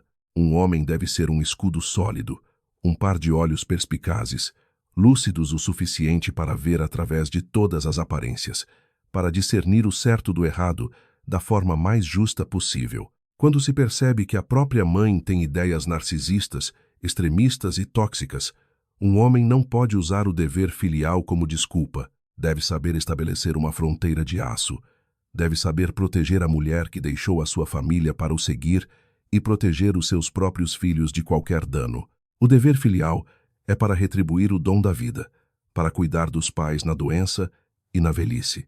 mas o dever para com a mulher e os filhos, a responsabilidade de ser marido e pai, é a missão mais sagrada da segunda metade da vida. Não deixemos que, quando a mulher enlouquece e o filho carrega cicatrizes psicológicas incuráveis, o arrependimento do homem se torne inútil. A voz cristalina da Clarinha, vinda de dentro de casa, interrompeu os meus pensamentos. Ela correu para a varanda, com um prato com uma fatia de bolo que a Amélia acabara de cortar, o seu sorriso irradiante como o amanhecer. A minha mulher veio atrás, abraçou-me suavemente por trás, o seu calor familiar a espalhar-se pelo meu coração. Sorri, abracei a minha mulher e a minha filha. Lá fora, a tempestade tinha passado para sempre. Aqui, nesta pequena casa cheia de sol, só restava a cura, o amor eterno e o mais glorioso renascimento da nossa família. Fechando o capítulo das tempestades passadas, agora, sentado em silêncio na varanda, a observar a minha mulher e a minha filha a dormirem em paz no pequeno quarto banhado pela luz da lua, o meu coração encontra finalmente a paz. Todo o ressentimento, a dor ou o remorso por um dever filial mal interpretado que me prendia, dissolveu-se como espuma. Deixar ir não é esquecer o crime ou negar o passado, mas sim escolher não deixar que as velhas sombras obscureçam o sol brilhante do presente. Depois de passar por inúmeras feridas infligidas pelo meu próprio sangue, percebo que o despertar mais doloroso, mas também o mais grandioso de um homem, é o momento em que ele ousa quebrar com as suas próprias mãos a falsa carapaça de uma paz artificial para proteger as peças que verdadeiramente pertencem à sua vida. A jornada da minha família foi um longo caminho, desde o pântano da ignorância e da resignação até a margem da resistência e da liberdade. De um marido negligente que quase perdeu a sua família por fraqueza, tive de me transformar num escudo sólido. E com esta história comovente, quero deixar uma mensagem profunda, especialmente para as mulheres, as esposas e as mães que me ouvem. Minhas amigas, o sacrifício e a paciência são virtudes eternas. Mas, por favor, nunca as transformem numa corda que asfixia a vossa alma. Nunca permitam que ninguém, seja sogra ou parente de sangue, em nome do amor, manipule a vossa mente, pise a vossa autoestima, ou magoe o filho que carregaram com tanto sacrifício. A felicidade nunca é a recompensa pela submissão incondicional. A felicidade só floresce quando ousamos levantar-nos, quando ousamos traçar limites de aço e quando ousamos exigir que o homem ao nosso lado amadureça, que saiba distinguir o certo do errado. Um lar só é verdadeiramente sagrado quando é construído com respeito, compreensão e um amor livre de cálculos mesquinhos. A história da minha família termina aqui, como uma nota melancólica que espera tocar o mais profundo do coração dos ouvintes. Se encontrou alguma afinidade ou aprendeu uma lição sobre como se proteger destes cantos escuros da vida familiar, por favor, deixe um gosto e partilhe os seus pensamentos e sentimentos nos comentários. A vossa interação é a chama mais quente que nos dá força para continuar a trazer mais histórias de vida, mais histórias humanas. E não se esqueça de subscrever o canal e ativar o sino de notificações para não nos perdermos de vista neste vasto mar de gente. Por mais escura que seja a noite, ela terá de dar lugar a um amanhecer radiante. E as feridas, por mais que sangrem, cicatrizarão para dar lugar às flores mais resilientes. Desejo a todos os que estão a ouvir este vídeo que tenham sempre a coragem de agarrar a vossa própria felicidade, que encontrem sempre a paz, mesmo que as tempestades rujam lá fora. Adeus, um forte abraço a todos e até as próximas partilhas.